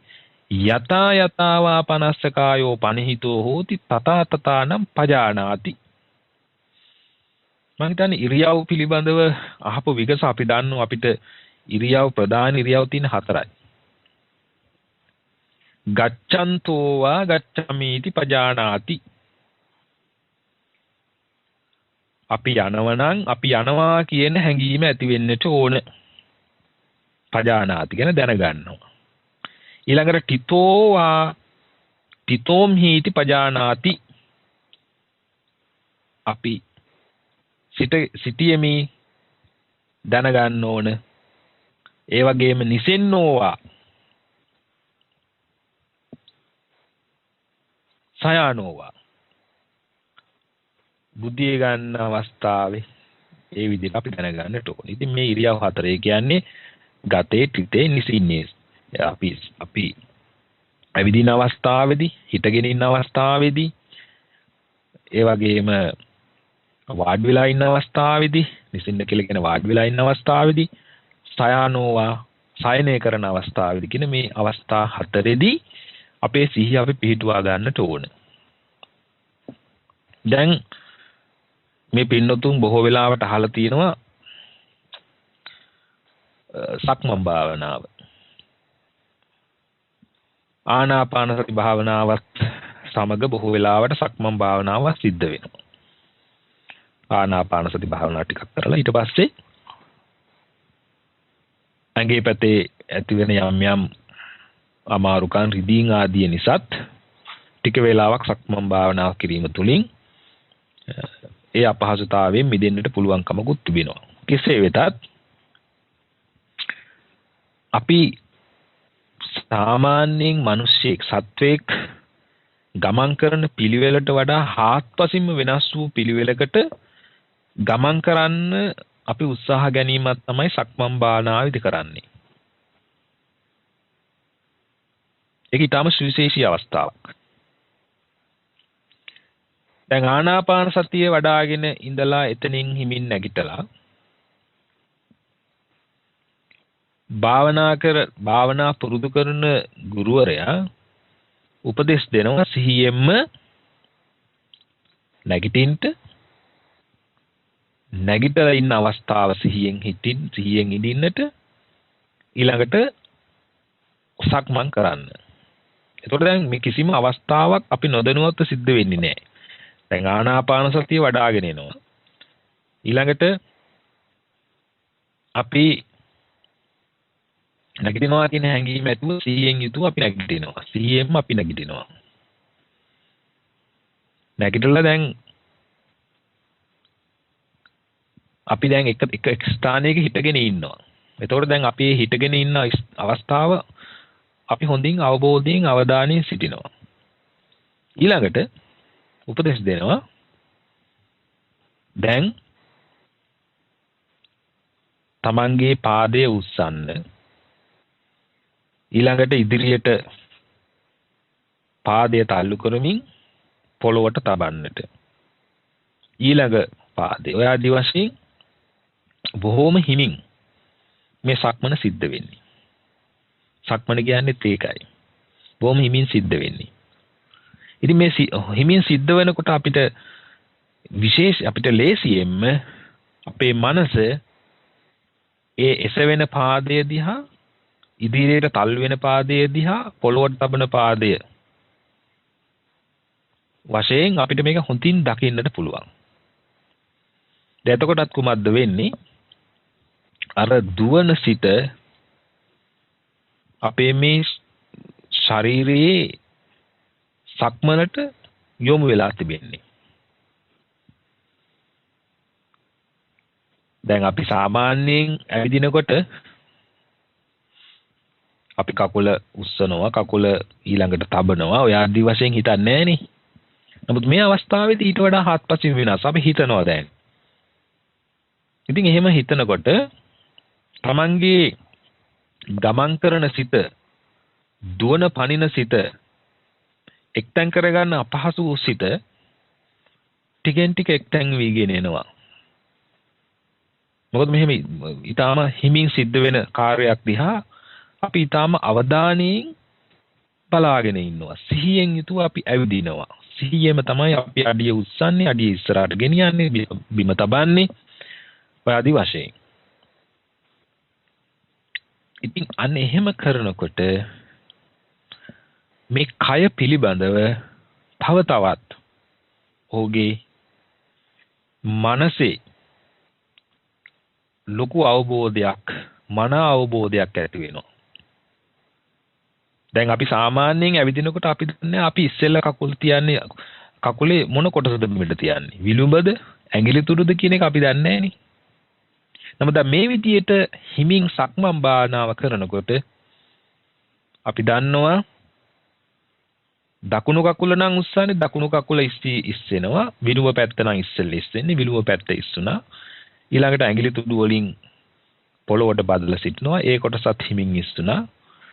දැන් ඒ කකුල හිමින් ඉස්සරහට ගෙනියනවා. ඊළඟට ඉදිරියට තබන්නේ මොන කකුලේ මොන කොටසද? ඇඟිලි තුඩුද නැත්නම් විලුඹද? ඒ තරමට අපි ඊටාම සියුම්ව මේ ගැන හිතනවා. ඔක තමයි ඒකට තියෙන විශේෂත්වය. ඉතින් සමහර කෙනෙකුට පේන්න පුළුවන් ඉතින් මේක සමහර නිකන් විකාරයක් වගේ මේ ඇයි මෙහෙම ඇවිදින්නේ කියලා. නමුත් එතන තියෙන රහස අර දුවන පණින සිත මේ අරමුණට එක අරමුණකට යොමු වෙලා අපි අපගේ මේ ශරීරයේ හිමින් සිද්ධ වෙන දේ ඉදිරියට හිමින් ශරීරය ගමන් කරනවා. හැරෙන තැන්වලදී අපි දන්නවා දැන් මම දකුණට හැරෙනවා කියලා. එතකොට හිමින් මේ ශරීරය දකුණු පැත්තට හැරෙනවා. ආපහු කකුල පාදයේ ඉස්සීමෙන් ඉදිරියට තබමින් සක්මන් කිරීම සිද්ධ වෙනවා. ඒතර බලන්න වෙන දේවල් වලට හිත යන්නට ඉඩ නොදී හිමින් සිදුවෙන මේ කාර්යයටම සිත යොමු කරලා තිබෙන්නේ. මේක තමයි මේන් තිබෙන මේ ලබාගත හැකි ප්‍රතිඵලය. ඉතින් අපි දැන් දන්නවා දැන් මම ඇවිදින්නේ මොන විදියටද කියන එක පිළිබඳ අපට අවබෝධයක් ඇති වෙනවා. සමහරවල් දැන් අපි අවුරුදු 80ක් ජීවත් වෙනවා මෙවැනි භාවනාවක් පිළිබඳ කිසිම අවබෝධයක් නැතුව. නමුත් ඔහු දන්නේ ඔහු මොන කකුලද ඉස්සරහින් මොන කකුලේ මොන කොටසද ඉස්සරහින් තියන්නේ ආදී වශයෙන් ඒ තොරතුරු ඔහු දන්නේ. ඊළඟට හුස්ම ඉහළ පහළ ගන්න ගැනීමේදී එහි අඩු වැඩි වීම, කෙටි හුස්ම, දිග හුස්ම ආදී වශයෙන් ඒ තොරතුරු ඒ පුජ්‍යලේ දන්නේ නැහැ. ඇයි ඒක පුරුදු කරලා නැති නිසා. ඒ කියන්නේ ඔහු ඇවිද්දේ නැතුව හිටිය නෙවෙයි, හුස්ම ගන්න නැතුව හිටිය නෙවෙයි. නමුත් ඒ හැමදේම කරා. නමුත් ඔහුට ඒ අවබෝධය ලැබුණේ නැත්තේ. මක් නිසාද? ඔහු ඒකට ඒක භාවනාවක් වශයෙන් අවධානය යොමු නොකරපු නිසා. ඉතින් බුදුරජාණන් වහන්සේ මේ ශරීරයේ ක්‍රියාකාරීත්වය පිළිබඳව හොඳින් හිතන්නට තමයි මේ උපදේශ මාලාව දීලා තියෙන්නේ. ඉතින් ඇවිදිනකොට හිටගෙන ඉන්න අවස්ථාවේදී, ඒ වගේම නිදිගෙන ඉන්න අවස්ථාවේදී, වාඩි වෙලා ඉන්න අවස්ථාවේදී මේ අවස්ථා හතරෙදිම අපි සිහිය පිහිටුවා ගන්නට ඕන. ඉතින් මේක අර මුලින් කිව්ව විදිහට මේක බාහිර වශයෙන්ුත් අපි දකින්න ඕන. වෙන කෙනෙක් ඇවිදිනකොටත් එහි ස්වභාවය අපි හොඳින් දකින්න ඕන. ඒ වගේම මෙහි තිබෙන ඇතිවීම නැතිවීමේ ස්වභාවය. දැන් අපි එක කකුලක් උස්සලා ඉදිරියට ඒ කකුල තිබ්බට පස්සේ ඒ පුජ්‍යලේ වෙනස් වෙලා. ඒ පුජ්‍යලයාගේ පාදය වෙනස් වෙලා. ඒ පුජ්‍යලයාගේ සිතිවිලි වෙනස් වෙලා. එතකොට ඔහු පාදයේ තබන ස්ථානය වෙනස් වෙලා. ඉතින් ඔය සුළු මොහොතෙන් විශාල වෙනසක් සිද්ධ වෙලා තිබෙනවා. ඒකත් අපි තේරුම් ගන්න ඕන. ඒක තමයි අනිත්‍යතාවය කියලා කියන්නේ. ඉතින් ඔහොම භාවනා කරගෙන යන මනුස්සයාට හොඳින් ඥානය වැඩෙනවා. ඥානමත්තාය. ඊළඟට ප්‍රතිසතිමත්තාය. සිහිය වර්ධනය කරගන්න පුළුවන්කම ලැබෙනවා. එතකොට එහෙම ඒ தත්ත්වයටපත් වුණාට පස්සේ ඒ පුජ්‍යලයට ඉබේම තේරෙනවා සත්වයේ පුජ්‍යලයේ ආත්මයක් ආදී දේවල් නැහැ කියන එක ඔහුට අවබෝධ වෙනවා. මොකද ඔහු සියුම්ම වෙනස් වෙන දේවල් ඔහු දකිනවා. තත්පරයෙන් තත්පරයේ ඒ පුජ්‍යලයා වෙනස් වෙන පුජ්‍යලයක් කියන එක ඔහු දකිනවා. ඔහු සිටින ස්ථානයේ සිදුවෙන වෙනස් වීම ඔහු හොඳින් දකිනවා. ඉතින් ඊටාම සියුම්ම මේව දකින නිසා ඔහුට ලෝකයේ තිබෙන ඇලීම, බැඳීම මේවා ටිකෙන් ටික තුරන් වෙලා යනවා. ඒක ඇති වෙන ප්‍රතිඵල තමයි ඕවා. ඒ කියන්නේ ඥානය වැඩි දියුණු වෙනවා, සිහිය වැඩි දියුණු වෙනවා.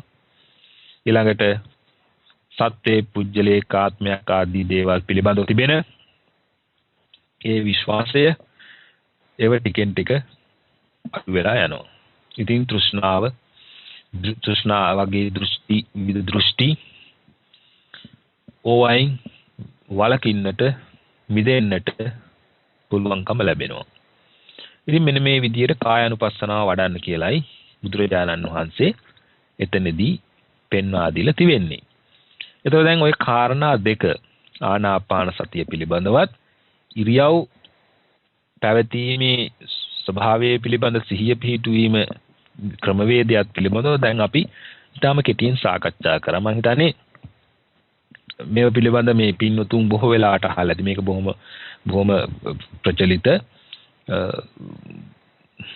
පොත්පත්වල සඳහන් වෙන නිතරම ඇහෙන ධර්ම දේශනා වලින් ඇහෙන කාරණා. නමුත් මෙතනදී මේ මතක් කිරීමක් මේ අපි සිද්ධ කරන්නේ. ඊළඟට තුන්වෙනි කාරණය තමයි සම්පජාන පබ්බ. සම්පජාන කියලා කියන්නේ අපි කරන සියලුම කටයුතු පිළිබඳව හොඳ සිහියෙන් සිටීම කියන එක. ඉතින් ඒක මෙන්න මේ විදිහට පාලි පාඨයේ සඳහන් වෙනවා සතිපට්ඨාන සූත්‍රයේදී. පුනච පරම්පික්ක වේ බික්කු අභික්ඛන්තේ පටික්ඛන්තේ සම්පජානකාරී හෝති. ආලෝකිතේ විලෝකිතී සම්පජානකාරී හෝති. සම්මිජිතේ පසාරිතේ සම්පජානකාරී හෝති. සංඝාටි පත්ත චීවර ධාරණේ සම්පජානකාරී හෝති. අසිතේ පීතේ කායිතේ සායිතේ සම්පජානකාරී හෝති. උච්චාර පස්සාව කම්මේ සම්පජානකාරී හෝති. ගතේ තිතේ නිසින්නේ සුත්තේ ජාගරිතේ වාසිතේ තුන්හි භාවේ සම්පජානකාරී හෝති. ඔය විදිහට තමයි බුදුරජාණන් වහන්සේ සතිපට්ඨාන සූත්‍රයේ ඔක විග්‍රහ කරලා තිබෙන්නේ. ඒ කියන්නේ දැන් අපි එදිනදා ජීවිතයේදී අපි ගොඩාක් දේවල් කරනවා. කෑම බීම, ඇඳුම් ඇඳීම, ඒ වගේම පොත්පත් කියවීම, වැසිකිලි කැසිකිලි කිරීම, තේ වැනි දේවල් බීම, ඔය වගේ අපි ගොඩාක් ජීවිතේ ගොඩක් දේවල් සිද්ධ කරනවා. දවසක කරන දේවල් ගත්තාම අපිට පොතක සඳහන් කරන්න පුළුවන් මේ වෙලාවට පුළුවන් මේ අවස්ථාව දක්වා මෙන්න මේ දේවල් කරා කියලා. නමුත් බුදුරජාණන් වහන්සේ මේ සතිපට්ඨාන සූත්‍රයේ සම්පජාන පබ්බේ තුලින් විග්‍රහ කරන්නේ ඔය මුලින්ම මතක් කර කාරණා. ඒ කියන්නේ අභික්ඛන්තේ පුනච පරම්පික්කවේ බිකු අභික්ඛන්තේ පටික්ඛන්තේ. අභික්ඛන්ත කියලා කියන්නේ ඉදිරියට ගමන් කරන අවස්ථාවේදී. ඊළඟට පටික්ඛන්තේ ආපසු හැරිලා එන අවස්ථාවේදී සම්පජානකාරී හෝති. ඒ කියන්නේ ඒක සිහියෙන් කරන්න ඕන. ඊළඟට ආලෝකිතේ. ආලෝකිත කියලා කියන්නේ ඉදිරිපස බලන අවස්ථාව. ඊළඟට විලෝකිතේ. අවට බලන අවස්ථාව. හාත්පස වටපිට බලන අවස්ථාව. සම්පජානකාරී හෝති. සිහියෙන් යුතුව ඒව කරන්න ඕන. සම්මිංජිතේ පසාරිතේ. සම්මිංජිත කියලා කියන්නේ දැන් හැකිලීම. පසාරිත කියලා කියන්නේ දිග හරිනවා. දැන් අපි දැන් අත්පා කකුල් ආදී දිග හරිනවා, හකුලනවා. අත්පා සම්මිංජිතේ හකුලනවා. එතකොට මේ අත්පා හකුලන අවස්ථාවේදී දැන් මං අත්පා හකුලනවා කියලා ඒ දැනීම තිබෙන්න ඕන. ඊළඟට පසාරිතේ අත්පා දිගාරින අවස්ථාවේදී මං දැන් අත්පා දිගාරිනවා කියලා ඒ දැනුම ඔහු තුළ තිබෙන්න ඕන. ඊළඟට බුදුහාමුදුරුවෝ පෙන්වා දෙනවා සංඝාටි පත්ත චීවර ධාරණේ. දැන් මෙතනදී මේ භික්ෂුන් වහන්සේලාට මේ සතිපට්ඨාන සූත්‍රය දේශනා කරපු නිසා මෙතන භික්ෂුන් වහන්සේලාට සම්බන්ධ කොටස තුලක් වෙලා තියෙනවා. ඒ කියන්නේ සංඝාටි පත්ත චීවර. සංඝාටි කියලා කියන්නේ දෙපට සිවුරට. දැන් භික්ෂුන් වහන්සේලාට තියෙනවා සිවුරු තුනක්. දෙපට සිවුර, තනිපොට සිවුර, අඳනේ. එතකොට සංඝාටි කියලා කියන්නේ සිවුරු. ඒ කියන්නේ ඒකේ තියෙනවා දෙපටක් තියෙනවා. තනිපොට නෙවෙයි දෙපට. සාමාන්‍යයෙන් යම් ස්ථානයක මේ පිට ගියාම ඒ සිවුර නවල වාඩි වෙන්න පවා පුළුවන් ආකාරයට තමයි එක ටිකක් ගන්නට තියෙන්නේ. පෙරවන්න පුළුවන් ආකාරයට තිබෙන සිවුරක්. ඉතින් ඒකට කියනවා සංඝාටි කියලා. එතකොට මේ සිවුර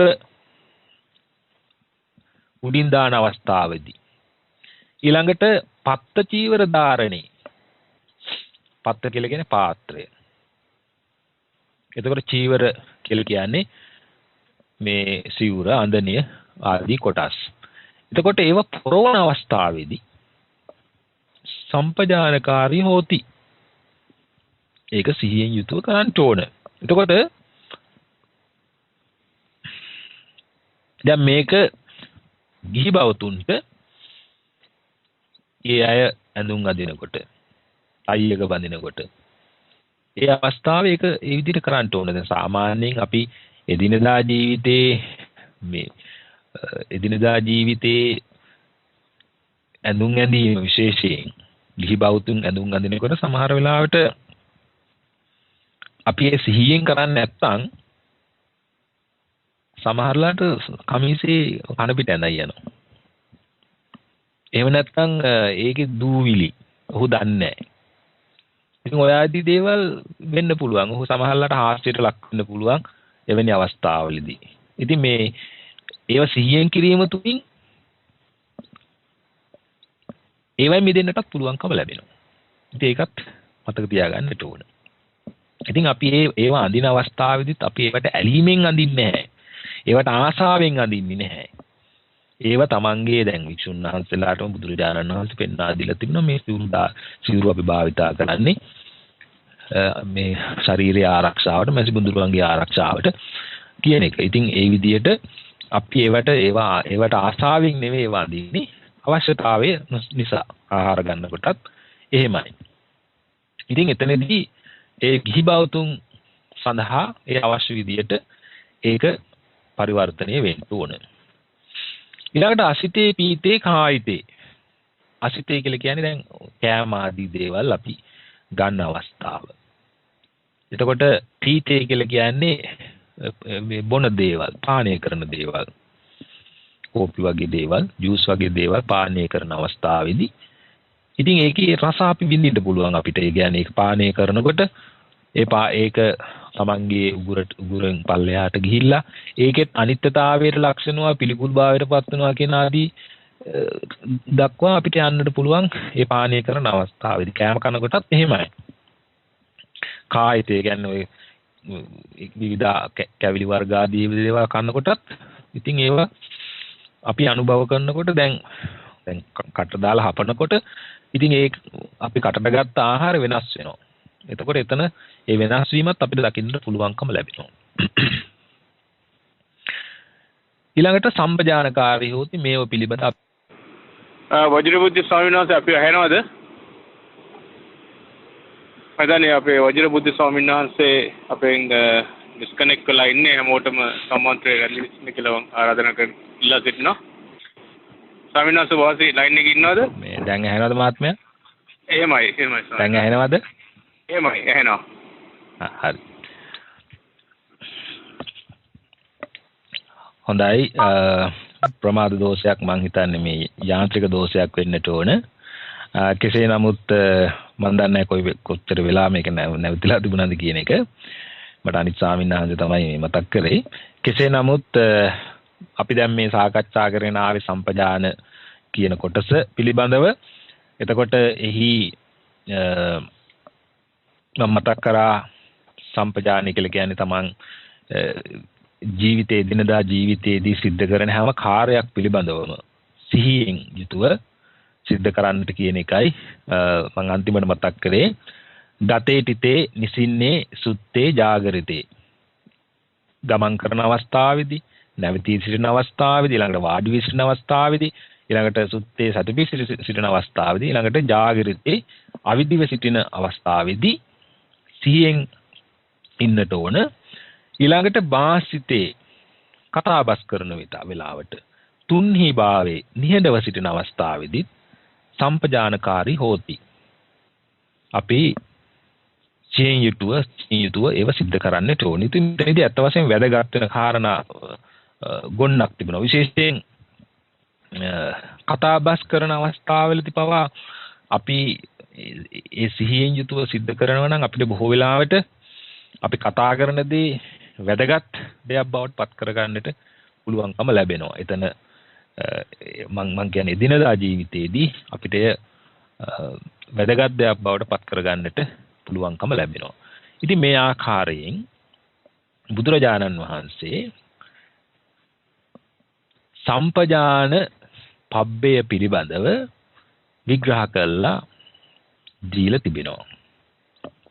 ඉතින් මේක ඉතාමත් වැදගත් ඒ වගේම හැමදෙනාටම ජීවිතේ තමන් කෑම කනවා වගේම ජීවිතේ ප්‍රගුණ කළ යුතු තමන්ගේ ජීවිතේ කොටසක් බවට පත් කරගත යුතු ක්‍රමවේදයක් කියන එක අපි හිතන්නට ඕන. දැන් කාරණා තුනක් මතක් කරා අපි. ඒ කියන්නේ ආනාපාන සතිය පිළිබඳව මතක් කරා, ඉරියව්ව පිළිබඳව, ඉරියව් 4 පිළිබඳව මතක් කරා, ඊළඟට සම්පජාන කියන කොටස මතක් කරා. දැන් ඊළඟ 4 වෙනි මාතෘකාව තමයි පිළිකුල් භාවනා. සමහරලාට ඇහුව පමණින්ම නිකන් පිළිකුලක් ඇති වෙන්න පුළුවන්. නමුත් ඒකේ ඊටමත් අධ්‍යාත්මික වූ වැදගත් අංගයක් එතන තිබෙනවා. පිළිකුල් භාවනාව. පිළිකුල් භාවනාව 아무තු දෙයක් නෙවෙයි. අපි නිකන් සාමාන්‍යයෙන් උදාහරණයක් වශයෙන් ගත්තාම දැන් තමන් කෑම කමින් ඉන්න අවස්ථාවක තමන්ගේම හිසෙන් කෙස් ගහක් තමන්ගේ කෑම පිඟානට වැටුණොත් තමන්ට පිළිකුලක් ඇති වෙනවා සාමාන්‍යයෙන්. ඒ වගේම තමන් ඊටාම ලස්සන කරන මේ නියපොතු කෑල්ලක් කෑමයක තිබුණොත් ඔහුට පිළිකුලක් ඇති වෙනවා. තමන්ගේම නියපොත්තුණත් ඒ පිළිකුල කියන එක ඇති වෙනවා.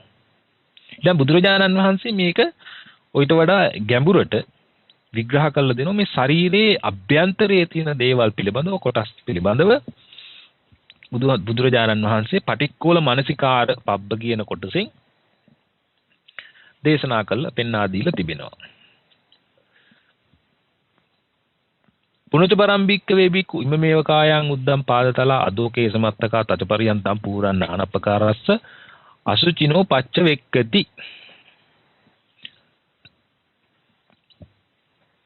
යලිත් බුදුරජාණන් වහන්සේ හතරවෙනි කායानुපස්සනාවේ හතරවෙනි කොටස වශයෙන් මේ පෙන්වා දෙනවා මේ ශරීරය කියන්නේ හිසකේ වලින් පටන් ගත්තාම හිසකෙස් වලින් සිට දෙපතුල් දක්වා වූ මේ ශරීරය පිළිබඳව පිරී තිබෙන දේවල් පිළිබඳව අන්තර්ගත දේවල් පිළිබඳව හිත යොමු කරන්නට කියන එකයි මේ තුලින් අවධානය යොමු කරන්නේ. දැන් මොනවද අපේ මේ ශරීරයේ තිබෙන්නේ හිසකෙස් වලින් පටන් ගත්තාම දෙපතුල් දක්වා මොනවද තියෙන්නේ? අත්තිමස්මින් කායේ කේසා ලෝමා නකා දන්ත තචෝ මන්සන්නහාරු අට්ටි අට්ටි මිඤ්ඤං වක්කං අදය යකඩං කිලෝමකම් පියකං පප්පාසං අන්තං අන්ත ගුණං උදරියං කරිසම් මත්තලුංගං පිත්තං සෙම්මං පුබ්බෝ ලෝහිතං සේදෝ මේදෝ වස්සවසා කේලෝ සිංගානිකා ලසිකා මුත්තන්ති. ඕනෝව තමයි අපේ මේ ශරීරයේ තිබෙන අත්තිමස්මින් මේ කාය අත්තිමස්මින් කාය මේ කායේ මේ ශරීරයේ කේසා කෙස් තිබෙනවා. ඒ වගේම ලොම් තිබෙනවා. ඒ වගේම නියපොතු තිබෙනවා. දත් තිබෙනවා. ඒ වගේම විවිධ වන කුෂ්ඨ ආදිය තිබෙනවා. මස් තිබෙනවා. ඊළඟට අස්ථි ඇට මිදුළු තිබෙනවා. ඊළඟට හදේ වස්තුව තිබෙනවා. ඊළඟට අක්මාව. ඉතින් මේ වගේ ශරීරයේ අභ්‍යන්තර දේවල් මේ පින්නතුන් දන්නවා අපේ ශරීරයේ ඇතුළත තියෙන මොනවද කියන එක. මේව එකින් එක පිළිබඳව අපි වාඩි වෙලා භාවනාවක් වශයෙන් සිහිපත් කරන්නට ඕන. මගේ මේ ශරීරයේ ඇට මිදුළු ඊළඟට නියපොතු මස් ඒ වගේම නහරලේ ඊළඟට කෙලසොටු මේ ආදී දේවල් වලින් ගහනයි කියන එක අපි හිතන්ට ඕන. ලස්සන හැමකින් වැහි තිබෙන මේ ශරීරය තුල මෙන්න මේ දේවල් තියෙනවා කියන හිතීම තමයි පටික්කෝල මනසිකාර කියන මේ භාවනාවෙන් සිද්ධ වන්නේ. ඒතකොට දැන් බලන්න මම මුලින් මතක් කරා අපි මිනිස්සෙක් හඳුනා දීමේදී අපි සාමාන්‍යයෙන් බාහිරව පෙනෙන දෙයකින් තමයි ඒ පුජ්‍යලේ හඳුන්වන්නේ. නමුත් බුදුරජාණන් වහන්සේගේ මේ සතිපට්ඨාන සූත්‍රයේ කායනුපස්සනාව කොටසදී ඉන් ඔබට ගිය කරුණු කාරණා රාශියක් විග්‍රහ කරලා දීලා තිබෙනවා. ඉතින් ඒකටත් උදාහරණයක් තිබෙනවා. ඒ උදාහරණය තමයි බුදුරජාණන් වහන්සේ පෙන්වා දෙන්නේ. ඒ කියන්නේ දැන් දෙපැත්තකින් කට ඇරිච්ච මල්ලක් අරගෙන ඒ එක පැත්තක කට බැඳලා අනිත් පැත්තට විවිධ ධාන්‍ය වර්ග පුරවනවා.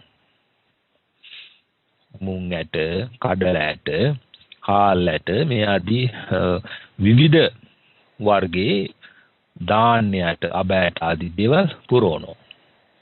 පුරවලා ඉතින් අර එකින් එක ගන්නවා. දැන් එකක් අරගෙන අබෑට මේක අබෑටයක් කියලා වෙන් කරනවා.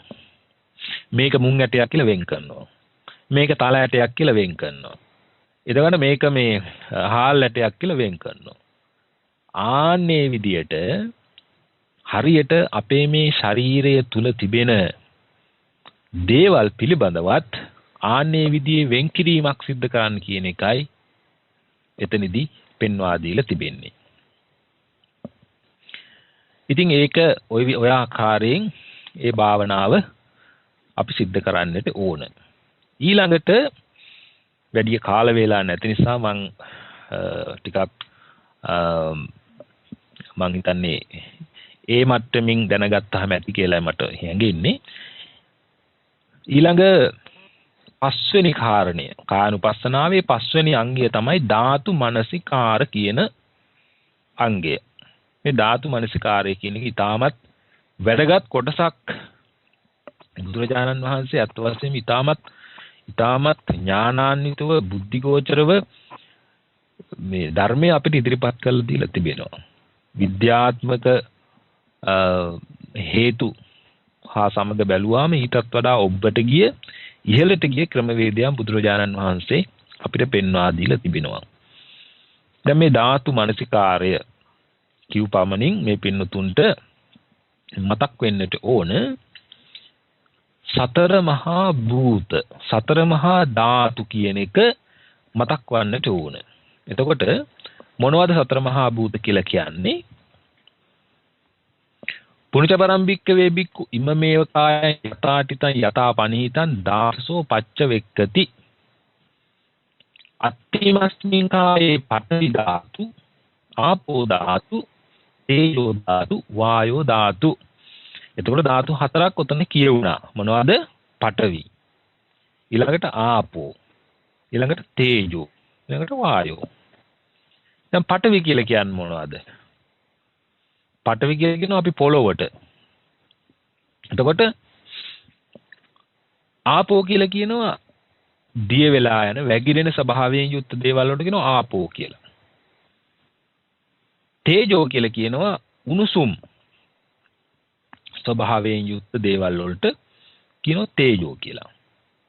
වායෝ කියලා කියනවා වායුවට හමා යන ස්වභාවයෙන් යුක්ත දේවල් වලට කියනවා වායෝ කියලා කියනවා. එතකොට බාහිර වශයෙන්ුත් ඒ වගේම අභ්‍යන්තර වශයෙන්ුත් මේ හතර පිළිබඳව අප හොඳ අවධානයක් අවබෝධයක් ඇති කරගන්න ඕනේ. දැන් අපේ ශරීරයේ මේ හතර තිබෙනවා. අපේ ශරීරයේ අෂ්ට්‍යාදී තදගතින් යුක්ත පඨවි කොටස් තිබෙනවා. ඒ වගේම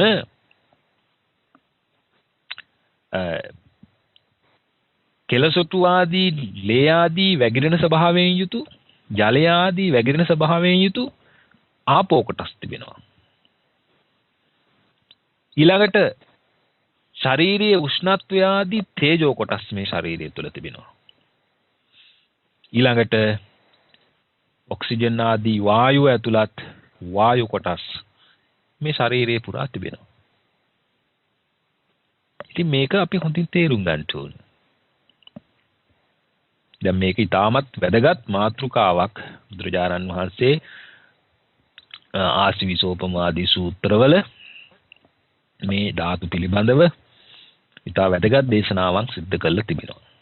ඉතින් ආසවිසෝපම සූත්‍රය බැලුවාම මේ පින්නතුන්ට ඒ පිළිබඳ තව තවත් විස්තර විභාග දැනගන්න පුළුවන්කම ලැබෙනවා. ඉතින් අපි කොහොමද භාවනා කරන්නේ? දැන් පඨවි ධාතුව තියෙනවා කියන එක අපි දැන් දැනගන්න ඕන. අපේ ශරීරයේ දැන් අපි සාමාන්‍යයෙන් අතක් ඇල්ලුවම අපිට දැනෙනවා එහි මස් කොටස අහු වෙනවා, ඊළඟට එහි තිබෙන අස්ථි කොටස අපිට අහු වෙනවා. අතට දැනෙනවා තද ගතියට. එතකොට එහෙම අවස්ථාවකදී අපිට හිතන්න පුළුවන් මේ තියෙන්නේ පඨවි ධාතුව. ඊළඟට දැන් හුස්ම ඉහළ පහළ යන අවස්ථාවේදීත් අපිට දැනෙනවා මේ වායු ධාතුව නාස් කුහර තුලින් ගමන් කරනකොට අපිට හිතෙනවා මේක මේ වායු ධාතුව. දැන් සමහරලාට බෙල්ලට අත තියලා බලනකොට අපිට දැනෙන ශරීර උෂ්ණත්වය, එළිය උෂ්ණත්වය, ශරීරයේ උෂ්ණත්වයත් අතර වෙනසක් තුන ශරීරයේ උෂ්ණත්වය එක් මට්ටමක පවත්වාගෙන යන්න ඕන. ඒක වෙනස් වුණාට පස්සේ අපි ලෙඩ වෙනවා. අඩු වුණොත් හෝ වැඩි වුණොත් අපිට අපහසුතාවයටපත් වෙන්න සිද්ධ වෙනවා. එතකොට මේ ශරීරයේ යම් උෂ්ණත්වයක් තිබෙනවා. එතකොට ඒක අපිට තේරෙනවා, අපිට දැනෙනවා. ඒතර ඒ අවස්ථාවේදී අපි දකින්න ඕන මගේ ශරීරේ මේ තේජෝ කියන ධාතුව තියෙනවා. එතකොට දැන් ඇස් වලින් කඳුළු වැగిරෙනවා. ඊළඟට දහඩිය වැగిරෙනවා. ඔය වගේ අවස්ථාවලදී අපිට කුමක්ද දැනෙන්නේ? ආපෝ වැగిරෙන ස්වභාවයෙන් යුක්ත දේවල් මේ ශරීරයේ තියෙනවා. ඉතින් අන්නේ ඒ අවස්ථාවලදී අපි කුමක්ද කළ යුත්තේ? අපි ඒක තේරුම් ගන්න ඕන. මේක තමයි ආපෝ ධාතුව. මේක තමයි තේජෝ ධාතුව. මේක තමයි පඨවි ධාතුව. ඔය ආදි වශයෙන් තේරුම් ගන්න එක තමයි ධාතු මනසිකාරය කියලා කියන්නේ. ධාතු පිළිබඳ සිහි කල්පනාව ඇති කර ගැනීමයි එතනින් පෙන්වා දෙන්නේ පින්වතුනි. ඉතින් ඒක ඊටමත් පහසුයි. ඒ කියන්නේ ඒකට භාවනා කිරීම සඳහා අර මුලින් කිව් විදියට ආනාපාන සති භාවනාව සිද්ධ කරන ආකාරයෙන් ගහක් මුලට ගිහිල්ලා වාඩි වෙලා ශුන්‍යාගාරගත වෙන්න අවශ්‍ය වෙන්නේ නැහැ. ඒ අවස්ථාවේදී Tamanට දැනෙනවා. දැන් ඒක බාහිර පටවි ධාතුවත් එක්ක සම්බන්ධ වෙන අවස්ථා තියෙනවා. අපි පොළවේ ඇවිදිනකොට අපිට දැනෙනවා පොළවේ තියෙන තද ගතිය. එතකොට හිතන්න මේක බාහිර පටවි ධාතුව. බාහිර පටවි ධාතුව අභ්‍යන්තර පටවි ධාතුව සමග ඝර්ෂණය වෙන ගැටෙන එහෙම නැත්නම් සම්බන්ධ වෙන අවස්ථා තිබෙනවා. ඊළඟට ටිකක් කකුලට පෑගෙන දැනෙන මේක මේ බාහිර මේ ආපෝ ධාතුව. කකුලට දෙක දැනෙනවා. ඊළඟට උෂ්ණයක් දැනනකොට අපිට ඒක බාහිර තේජෝ ධාතුව කියලා අපිට හිතන්න පුළුවන්. ඇඟට උලඟක් ඇඟට වදිනකොට මේක මේ බාහිර වායෝ ධාතුව. ඔන්න ඔය විදිහට අභ්‍යන්තර වශයෙන් බාහිර වශයෙන් මේ ධාතු කියන ධාතු හතර පවතිනවා. මේ හතර සමබරතාවයෙන් තියෙන්න ඕන. අභ්‍යන්තර හෝ වේවා බාහිර හෝ වේවා මේ ධාතු වල යම් සමබරතාවයකින් තොරනම් එයින් විශාල විනාශයක් සිද්ධ වෙන්න පුළුවන්. උදාහරණයක් වශයෙන් බාහිර මේ පටවි ධාතුවේ බිඳීමක් ඇති වෙනවා නම් දැන් භූමිකම්ප ආදී අවස්ථාවලදී බාහිර පටවි ධාතුවේ බිඳීමක් ඇති වුණාට පස්සේ එයින් විශාල හානියක් සිද්ධ වෙනවා. ඒ වගේම බාහිර ආපෝ ධාතුවේ දැන් සුනාමි වගේ අවස්ථාවලදී ඒ ජලය වැඩිපුර ජලය ගලා යාම තුලින් ඒ වගේ විනාශකාරී දේවල් ඇති වෙන්න පුළුවන්. ඒ වගේ ඔය විදිහට අපිට හිතන්න පුළුවන්. ඉතින් මේකෙන් ඒත් එක්කම අපි හිතන්න ඕන අපේ මේ ශරීරයේ තිබෙන පඨවි ධාතුව කුමක්ද බාහිර පඨවි ධාතුවත් එක්ක බැලුවාම කියලා අපි සංසන්දනය කරා අපේ මේ ශරීරයේ තියෙන පඨවි ධාතුව බොහොම සුළු දෙයක්. දශම ගානකුත් නැහැ කියලා හිතන්න පුළුවන්. ඊළඟට අභ්‍යන්තර ලෝකයේ තිබෙන ජලයත් හා සම්බන්ධ කළා අපේ ශරීරයේ තිබෙන ජලයත් සමග සංසන්දනය කරාම තේරෙනවා අයියෝ මේ අපේ ශරීරයේ තිබෙන ජලය ඉතාම සුළු ප්‍රමාණයක්. ওই විදිහේ සංසන්දනාත්මකව බලලත් අපේ මේ ශරීරයේ පිළිබඳ යම්කිසි තව තවත් අධ්‍යයනයක යෙදෙන්නට පුළුවන්කම ලැබෙනවා.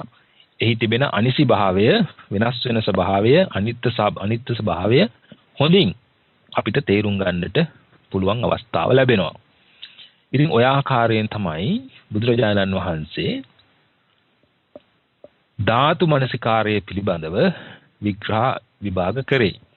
ඉතින් දැන් කාරණා පහක් අපි කෙටියෙන් සාකච්ඡා කරා. 6 වෙනි කාරණය තමයි නවසී වතිකය. නවසී වතිකයේ කාරණා 9ක් පිළිබඳ සඳහන් වෙනවා. මම හිතන්නේ කාල වේලා අනුව අපිට එයින් කොටසක් හෝ විග්‍රහ කරන්නට පුළුවන් වෙයි කියලා අපි හිතනවා. මේ නවසී වතිකය කියලා කියන්නේ අමුසොහොනකට දාපු මිනිහකට කොහොමද වෙන්නේ කියන එක දැන ගැනීම. දැන් එදා බුද්ධ කාලේ ඉන්දිය සමාජයේ කෙනෙක් මරුණාම විශේෂයෙන් ඒ පුජ්‍යලයා අද වගේ වල දැමීම් දේවල් බොහොම අඩුවෙන් සිද්ධ වෙන්නේ නැති කියලා හිතෙනවා. මොකද බොහෝ වෙලාවට බුද්ධ චරිතය හා සෝපාග කතාව ආදී දේවල් බැලුවාම සොහොනක හිටපු මලමිනියක් සෝපාග ගෑඟට තියලා බැඳීම ආදී දේවල් විමසලා බැලුවාම අපි දන්නවා එදා අමුසොහොන් කියන එක තිබුණා. ඒ කියන්නේ විශාල පිට්ටනිය වලට කැලෑවල් වලට ගිහිලා සිරුර වීසි කරනවා. ඉතින් ওই සිරුර වීසි කරන සිරුරේ ස්වභාවයන් දවසින් දවස වෙනස් වෙනවා. ওই සිරුර වෙනස් වෙනවා. ඒ සිරුරේ ඉදිබීම, සරව ගැලීම, ඕජාව ගැලීම, සත්තු ඇවිල්ලා කෑම ආදී දේවල් වශයෙන් ওই දවසින් දවස වෙනස් වෙනවා. වෙනස් වී මේක ඇට ගොඩක් බවට පත් වෙලා ඒකත් පොළවේ හැමතරම විසිරෙන ස්වභාවයට පත් වෙනවා. ඕක තමයි අපේ ශරීරයට වෙන නියම දේ. අපේ ශරීරය ඔය ආකාරයෙන් මේ ගියාට පස්සේ අනත්තකට වීසි කරොත් අපිට බලන්න පුළුවන්. අපිට කියන්නේ වෙන කෙනෙකුට බලන්න පුළුවන් මොකද්ද මේ ශරීරයට වෙන්නේ කියලා. ඉතින් එතනදී බුදුරජාණන් වහන්සේ පෙන්වා දෙනවා ක්‍රම සීවතික 9ක්. නව සීවතික කියලා කියන්නේ ඒකයි. පුරුචවරම්බික්කවේ බිකු සේයදාපි පස්සේය ශරීරං ජීවතිකාය චඩ්ඩිතං කාකේහිවා කජ්ජමා. ඔව් මදන ඇනෝ නේද? මයිසෝන පටන් ගන්න. ඇනෝ නේද? හරියයි. මේ මොකක්කෝ මේ යාන්ත්‍රික දෝෂයක් තියෙනවා වරින් වර මේ මං හිතන්නේ දැන් ආය ඇහෙනවා. ඒ පිළිබඳ කනගාටුව ප්‍රකාශ කරනවා. කෙසේ නමුත් මේ අපි අන්තිම කොටසටයි දැන් ඇවිල්ලා සිටින්නේ. ඒ කියන්නේ කායනුපස්සනාවේ අන්තිම කොටස වෙන නවසීවතික කියන කොටසයි අපි දැන් සාකච්ඡා කරමින් සිටියේ. එතකොට එතනදී බුදුරජාණන් වහන්සේ පෙන්වා දෙනවා මිනිසෙක් මිය ගියාට පස්සේ ඒ මිනිස්යාගේ ස්වභාවය වෙනස් වෙන ස්වභාවය මොන ආකාරද කියලා. එතකොට කාකේවා කජ්ජමානෝ කපුටන් ආදී සතුන් විසින් කමින් සිටින අවස්ථා දකින්න පුළුවන්. ඒ වගේම කුලලේවා කජ්ජමානෝ උකුස්සන් ආදී සතුන් මේ කමින් සිටින අවස්ථා දකින්න පුළුවන්. ඒ වගේම ගිජ්ජේහිවා කජ්ජමානෝ විදුලිගුණියන් වැනි සතුන්, සුනකේහිවා බල්ලන් වැනි සතුන්, සිඟාලේහිවා සිවුලුන් වැනි සතුන්. ඉතින් මේ ආදී මේ ආකාරයට මේ ශරීරයේ මරුණට පස්සේ ওই විදිහේ ස්වභාවයක් අපිට දකින්නට පුළුවන්කම ලැබෙනවා. එතකොට මේක දැන් අද අපි කොහොමද මේක අපි ප්‍රායෝගික වශයෙන් භාවිතා කරන්න කියන එක පොඩ්ඩක් හිතන්න ඕන. මොකද අද අමුසෝන්නේ ওই විදිහේ මලමිනිය අපිට දකින්න පුළුවන්කම නැහැ. නමුත් බුදුරජාණන් වහන්සේ ඒ අවස්ථා මේක අපිට දක්වලා තිබෙනවා. ඉතින් අපි ඒක අපිට හිතෙන් මවා ගන්න පුළුවන් එවැනි අවස්ථාවක්. දැන් අර ශරීරයේ පිළිකුල් භාවනාව කරන අවස්ථාවේදී දීපු තොරතුරු වගේම දැන් මෙතනදී බුදුරජාණන් වහන්සේ මේ තොරතුරු දීලා තියෙනවා. ඉතින් ඒ ආකාරයෙන් අපිට මේක හිතේ මවා ගන්නට පුළුවන්. ඒ මවාගෙන අපිට මේ නවසීවතික භාවනාව සිද්ධ කරන්නට පුළුවන්. සාමාන්‍යයෙන් අපි කාගේ හරි ශරීරය මැරිච්ච ශරීරයක් දැක්කම අපිට හිතා ගන්න පුළුවන් දැන් මේ ශරීරේ බැරි වෙලාවත් යම් කිසි තැනකට මේ අමුසෝහනකට වීසි කරොත් මේ ශරීරෙට කුමක්ද වෙන්නේ කියන එක අපිට හිතා ගන්න පුළුවන්. ඉතින් ওই විදිහට මේ වෙනස් වීමේ ස්වභාවය බුදුරජාණන් වහන්සේ ආකාර 9කට පෙන්වා දීලා තිබෙනවා. මෙම නවසීවතික කියන කොටස වලින්. ඉතින් ඒකේ සාමාන්‍ය අදහස ගත්තොත් මිනිස්සෙක් සත්වෙක් මැරුණට පස්සෙත් අපි ඒ සත්‍යයට මොකද වෙන්නේ? දැන් මෙතනින් අපි ආනාපාන සතියෙන් පටන් ගත්තා. ආනාපාන සතියෙන් මිනිස්යාගේ ජීවය රඳා පවතිනවා.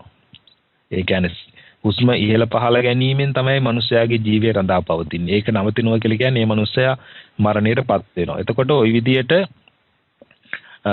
කතා කරගෙන ඇවිල්ලා මේ ශරීරයේ අභ්‍යන්තරයේ කොටස් පිළිබඳව ඊළඟට ශරීරයේ ක්‍රියාකාරීත්වයේ කොටස් පිළිබඳව ඒක නැවිදීම ආදී දේවල් එතකොට ඇඳුම් ඇදීම කෑම ආදී දේවල් ගැන කතා කරා කායනුපස්සනාවේදී ඊළඟට මෙහි තිබෙන ධාතු කොටස් පිළිබඳව විග්‍රහ කරා. ඊළඟට අන්තිමට බුදුරජාණන් වහන්සේ අවසන් කරන්නේ කායනුපස්සනාව කියන එක මේ සිරුරේ ප්‍රාණය කියන එක නිරුද්ධ වුණාට පස්සේ චුද්ධෝ අපේත විඥානෝ මේක චුතුණාට පස්සේ විඥානය කියන එක චුතුණාට පස්සේ මේක නිරත්තං කලින්ගරම් මේක නිරර්ථක දෙයක් බවට පත් වෙනවා. එතකොට ඊයින් පස්සේ කුමක්ද මේකට වෙන්නේ? ඒක තමයි බුදුරජාණන් වහන්සේ මේ කායනුපස්සනාවේ මේ කොටස තුලින් මේ ආකාරයෙන් විග්‍රහ කරලා තිබෙන්නේ. එතකොට මේක ඊටමත් ක්‍රමවත්ව මනා ක්‍රමවේදයකට සැකසෙලා තිබෙන දේශනාවක්. ඒ කියන්නේ මේ සතිපට්ඨාන සූත්‍රයේ සම්පූර්ණ සතිපට්ඨාන සූත්‍රයම ඊටමත් ක්‍රමවේදයකට සකස් වෙලා තියෙනවා වගේම ඒක කොටස් ගත්තාම විශේෂයෙන් දැන් කායනුපස්සනාව ගත්තාම ඒ කායනුපස්සනාව කියන කොටසත් ඔන්න ඔය ආකාරයෙන් ඊටමත් පිළිවෙලකට භාවනා කරන යෝගාවචරයට එකින් එකට භාවනා කරමින් ඉදිරියට යන්නට පුළුවන් ආකාරයකට මේ සූත්‍රය විග්‍රහ කරලා දීලා තිබෙනවා. ඉතින් මේක මම හිතන්නේ මම නැවතත් මේ පින්නතුන් ඉල්ලා සිටින්නේ මම කියපු තොරතුරු වලට අමතරව තව ගොඩාක් තොරතුරු මේ කායනුපස්සනාවේ සඳහන් වෙලා තිබෙනවා. ඒකට නවසීවතිකේ තව කොටස් 8ක් තිබෙනවා. ශාරීරිය එක එක දවසට වෙනස් වෙන ස්වභාවයන් අනුව ආකාර 9කට පෙන්වා දීලා තිබෙනවා. ඉතින් ඒ නිසා මේ පිළිබඳව තව අධ්‍යයනයකදී දෙන්න තවත් මේ හා සම්බන්ධව දේවල් සොයා අරගෙන කියවන්න ඒ වගේම මේවා පිළිබඳ දේශනා වෙච්ච මේ ධර්ම සාකච්ඡා ධර්ම දේශනා තියෙනවා. ඉතින් ඒවට අහුම්කම් දීලා මේ පිළිබඳ තවත් පුළුල් දැනුමක් ලබා ගන්න පුළුවන් මේ පින්තුන්. ඉතින් ඒ සඳහා මම ආරාධනා කරනවා. මම හිතන්නේ නැවතත් මේ ප්‍රමාද දෝෂය සිද්ධ වුණා කියලායි මම හිතන්නේ. දැන් ඇහෙනවද? ඔබට ඇහෙනවද? එහෙමයි හම්දුරනේ අපිට ඇහෙනවා. හරි. මේ මම හිතන්නේ දැන් කාල වේලාව මේ ඉවර වෙගෙන යන්නේ. ඉතින් ඒ නිසා මම හිතනවා ටික වෙලාවක් යම් ප්‍රශ්න හා සම්බන්ධව සාකච්ඡා කරන්න මේ කාල වේලාව කියලා. ඉතින් ඒ නිසා අපි ඒකට අවස්ථාව යොමු කරමු. ඉතින් ඔබ යම් කිසි ප්‍රශ්නයක් අහන්න ඉදිරිපත් වෙලා සිටිනවා නම් මම හිතන්නේ ඒකට මේ අවස්ථාව කරගන්න පුළුවන්. ඔස්ට්‍රේලියාවෙන් කතා කරන්නේ. සහෝදරු මම මේ ඇහෙනවා. පොඩි අමතර සඳහනක් කරන්න කැමතියි. ඒ නව සීවතික ගැන කතා කරනකොට බුදුරජාණන් වහන්සේ පැහැදිලි කරනවා මේ නව සීවතික දැකලා මේ කෙනෙක් මරණයෙන් පස්සේ පත්විය හැකි කෙනෙකුගේ ශරීර ප්‍රණීයෙන් පස්සේ පත්විය හැකි අවස්ථාවන් දැකලා ඒ දැකපු වෙලාවේ කල්පනා කරන්න කියලා අයම්පිකෝ කායෝ එවං භාවි එවං ධම්මෝ එතං අනතීතෝ මගේ මේ ශරීරයත් ඔන්න ඔය ස්වභාවයෙන්ම උරුම කරගත්තු එකක්. ඔය ස්වභාවය ඉක්මවපු එකක් නෙවෙයි. මේක තමයි මටත් මගේ ශරීරයටත් උරුම වෙන තත්ත්වය මේකයි කියලා තමන්ගේ ශරීරයත් එක්කලා අර ශරීරය සම්සන්දනය කරන්න කියලා ශරීරය තේරුම් ගන්නට. එතෙන්දී අදහස් කරන්නේ මේ පින්වත් ඔබ මම හිතන්නේ කවුරුත් වටහාගෙන තියෙන්න ඕන මේ සක්කාය දිට්ඨිය කියන සංයෝජනය දුර්වල කරලා නැති කරලා දාන්න. මොකද සක්කාය දිට්ඨිය තමයි ඔබ දන්නවා සක්කාය දිට්ඨිය නැති කිරීමෙන් කෙනෙකුට අපායගාමී වීම වළක්ව ගන්න පුළුවන්. ඒක තමයි මේ අපායගාමී කරන පළමුවෙනි පාප ධර්මය අපේ සිත්වල බලපවත්වන. මෙන්න මේ සක්කාය දිට්ඨිය පිටුදැකීම සඳහා බුදුරජාණන් වහන්සේ අනුදත් එක ක්‍රමයක් තමයි මේ නව සීවතිකයන් භාවනාවට භාවනා ආරම්භ වශයෙන් අරගෙන තමන්ගේ ශරීරයත් ඒ ශරීරයනුත් අතර සංසසඳීමක් කරලා මේ ශරීරය පිළිබඳව තියෙන මමය මගේය කියන බැඳීම ඒතං මම ඒ තමයි මේ තමයි මම ඒසෝ හමස්මි ඒ මගේ ඒසෝ මේ අත්තා ඒක තමයි මගේ ආත්මය ආදී වශයෙන් ශරීරය පිළිබඳව තියෙන බැඳීම නැති කරගන්නට නැති කර ගැනීමේ අභ්‍යාසයක දෙන්න කියලා බුදුරජාණන් වහන්සේ පැහැදිලි කළා. මම හිතන්නේ ඒක අපි කාටත් වැදගත්. මොකද මේ ජීවත් වෙන කාලේ අපි කතා කරන දේවල් කරන කියන දේවල් මේ හැම එකක්ම දක්වාම හැම දෙයක් තුළම තියෙන මේ සක්කාය දිට්ඨිය වැඩි කරගන්න වැඩපිළිවෙල තමයි තියෙන්නේ. නිසා මම හිතන්නේ සක්කාය දිට්ඨිය වැඩි කර ගැනීමේ මේ අරගලය තමයි ලෝකේ පුරාම මේ පුංචිම දෙන්නේ තුන් දෙනෙක් අතර ඇති වෙන බයින් බස් වීම නොමනාපකම් වල ඉඳලා මම හිතන්නේ මේ ලෝක රටවල් අතර යුද්ධය දක්වාම දිවෙන්නේ මේ සක්කාය දිට්ඨිය කියන දුර්ගුණය. මේ නිසා මම හිතන්නේ වැදගත් වෙනවා අපි සක්කාය දිට්ඨිය පිළිබඳව බුදුරජාණන් වහන්සේ මෙතන මේ සූත්‍රය තුළ නිර්දේශ කරන අභ්‍යාසය පිළිබඳව පැහැදිලි කරගත්තා කියලා මට හිතෙනවා. හොඳයි, ඊට සරණයි. හොඳයි මම හිතන්නේ සීලතරාගුවේද මේ කතා කරේ මේ අත්වශයෙන් මේකේ කාරණා ටික වැදගත්. ඉතින් තවත් ඉස්සරහට මොන හරි තව ප්‍රශ්න අහන්න තියෙනවා නම් අපි තා සාකච්ඡා කරමු.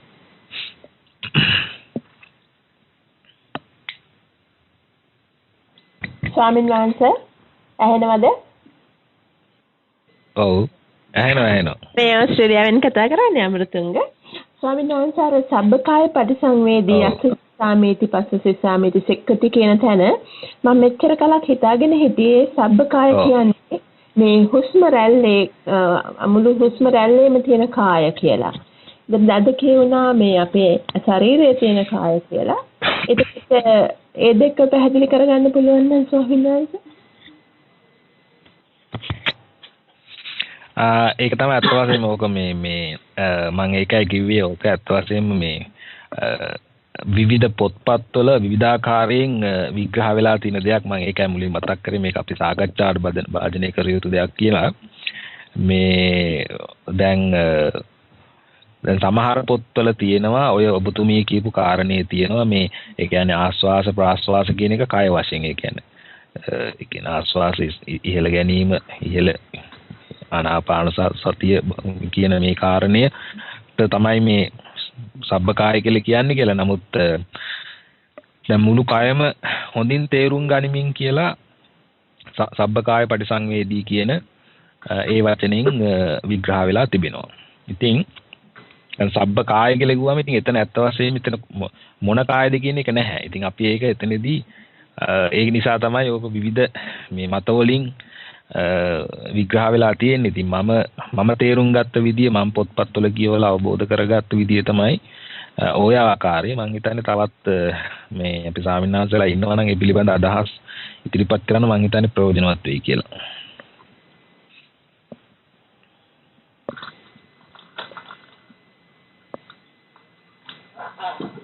මේමයි ස්වාමීන් වහන්සේ මාව ඇහෙනවද? ඇහෙනවා. ඔව්. ඒ නෝන මහත්තයා මේ ඉංග්‍රීසියෙන් බණදහම් පොත්පත් එහෙම මොනවද කියවනවද? එහෙමයි ස්වාමීන් වහන්සේ. නෝන මහත්තයාට පොතකයි දැන් ඔය කියන කාරණේ මේ ඉංග්‍රීසියෙන් පාවිච්චි කරන්නේ body in the body. සිරුර තුල සිරුර දකින්න කියලා. දැන් කායනුපස්සනාව ගැන විස්තර කරන්න ඉංග්‍රීසියෙන් seeing the body in the body. සිරුර තුල සිරුර දැකීම කියන. දැන් බුදුරජාණන් වහන්සේ මේ අපේ ශරීරයේ හැදිලා තියෙන පඨවි ආපෝ තේජෝ වායෝ කියන මේ සතර මහා ධාතු එකිනෙකක් කයක් හැටියට ගන්නවා. ඒ මොකද එහෙම ගන්නේ මේ පඨවි ආපෝ තේජෝ වායෝ කියන මේ කොටස් හතර අපිට වෙන වෙනම අත්දකින්න පුළුවන්. භෞතික වශයෙන් අත්දකින්න පුළුවන් දේවල්. මේ භෞතික වශයෙන් අත්දැකිය හැකි දෙය බුදුරජාණන් වහන්සේ කය හැටියට සලකනවා එතන මේ සූත්‍රයේදී. එතකොට මේ ඔය සබ්බකාය පටිසංවේදී කියන එක පැහැදිලි කරන තැන අපිට බුදුගොල්ල හාමුදුරුවන්ගෙන් බොහොම හොඳ මඟ පෙන්වීමක් ලැබෙනවා. උන්වහන්සේ සඳහන් කරනවා මේ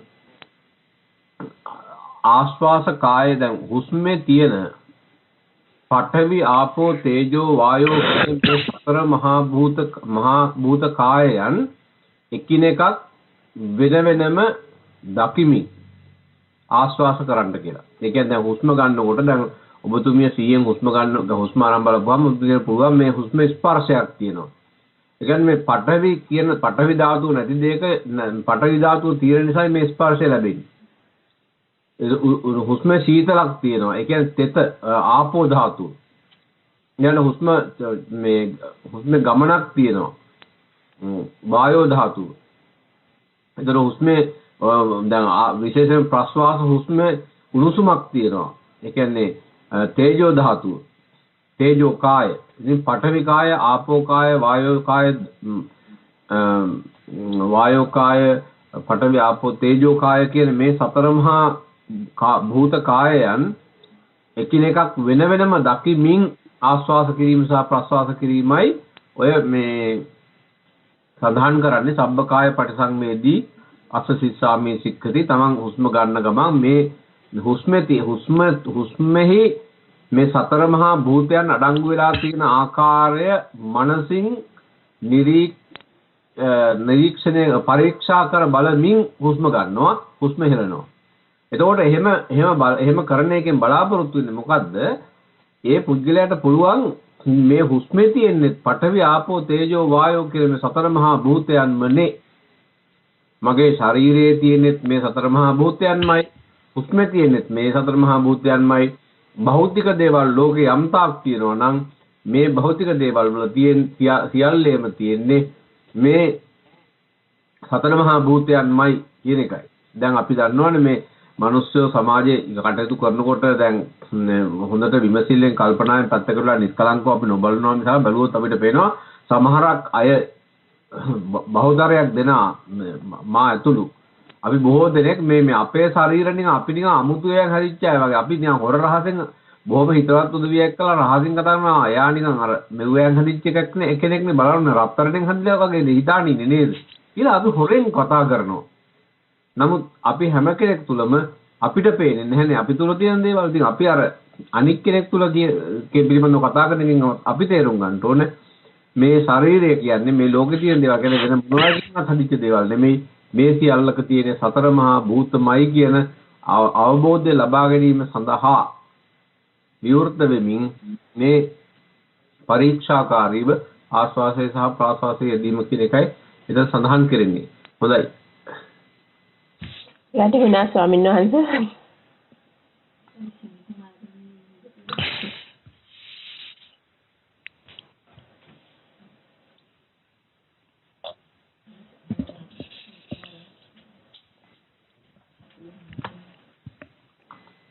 තවත් මොනවාරි කාරණා තියෙනවා සාකච්ඡා කරන්න. වෙන්නේ ඉන්නේ මම හිතන්නේ. කාලය අවසන් වෙනවා වෙන්නේ නේද? ඉවරයි වෙලාවනේ. එහෙමනම් අපි අවසන් කරමු නේද මේ විසිර මාත්‍යෝ. ස්වාමීන් වහන්සේ බාහිර කැමති විදිහකට ඒක හොඳයි. එහෙමනම් අද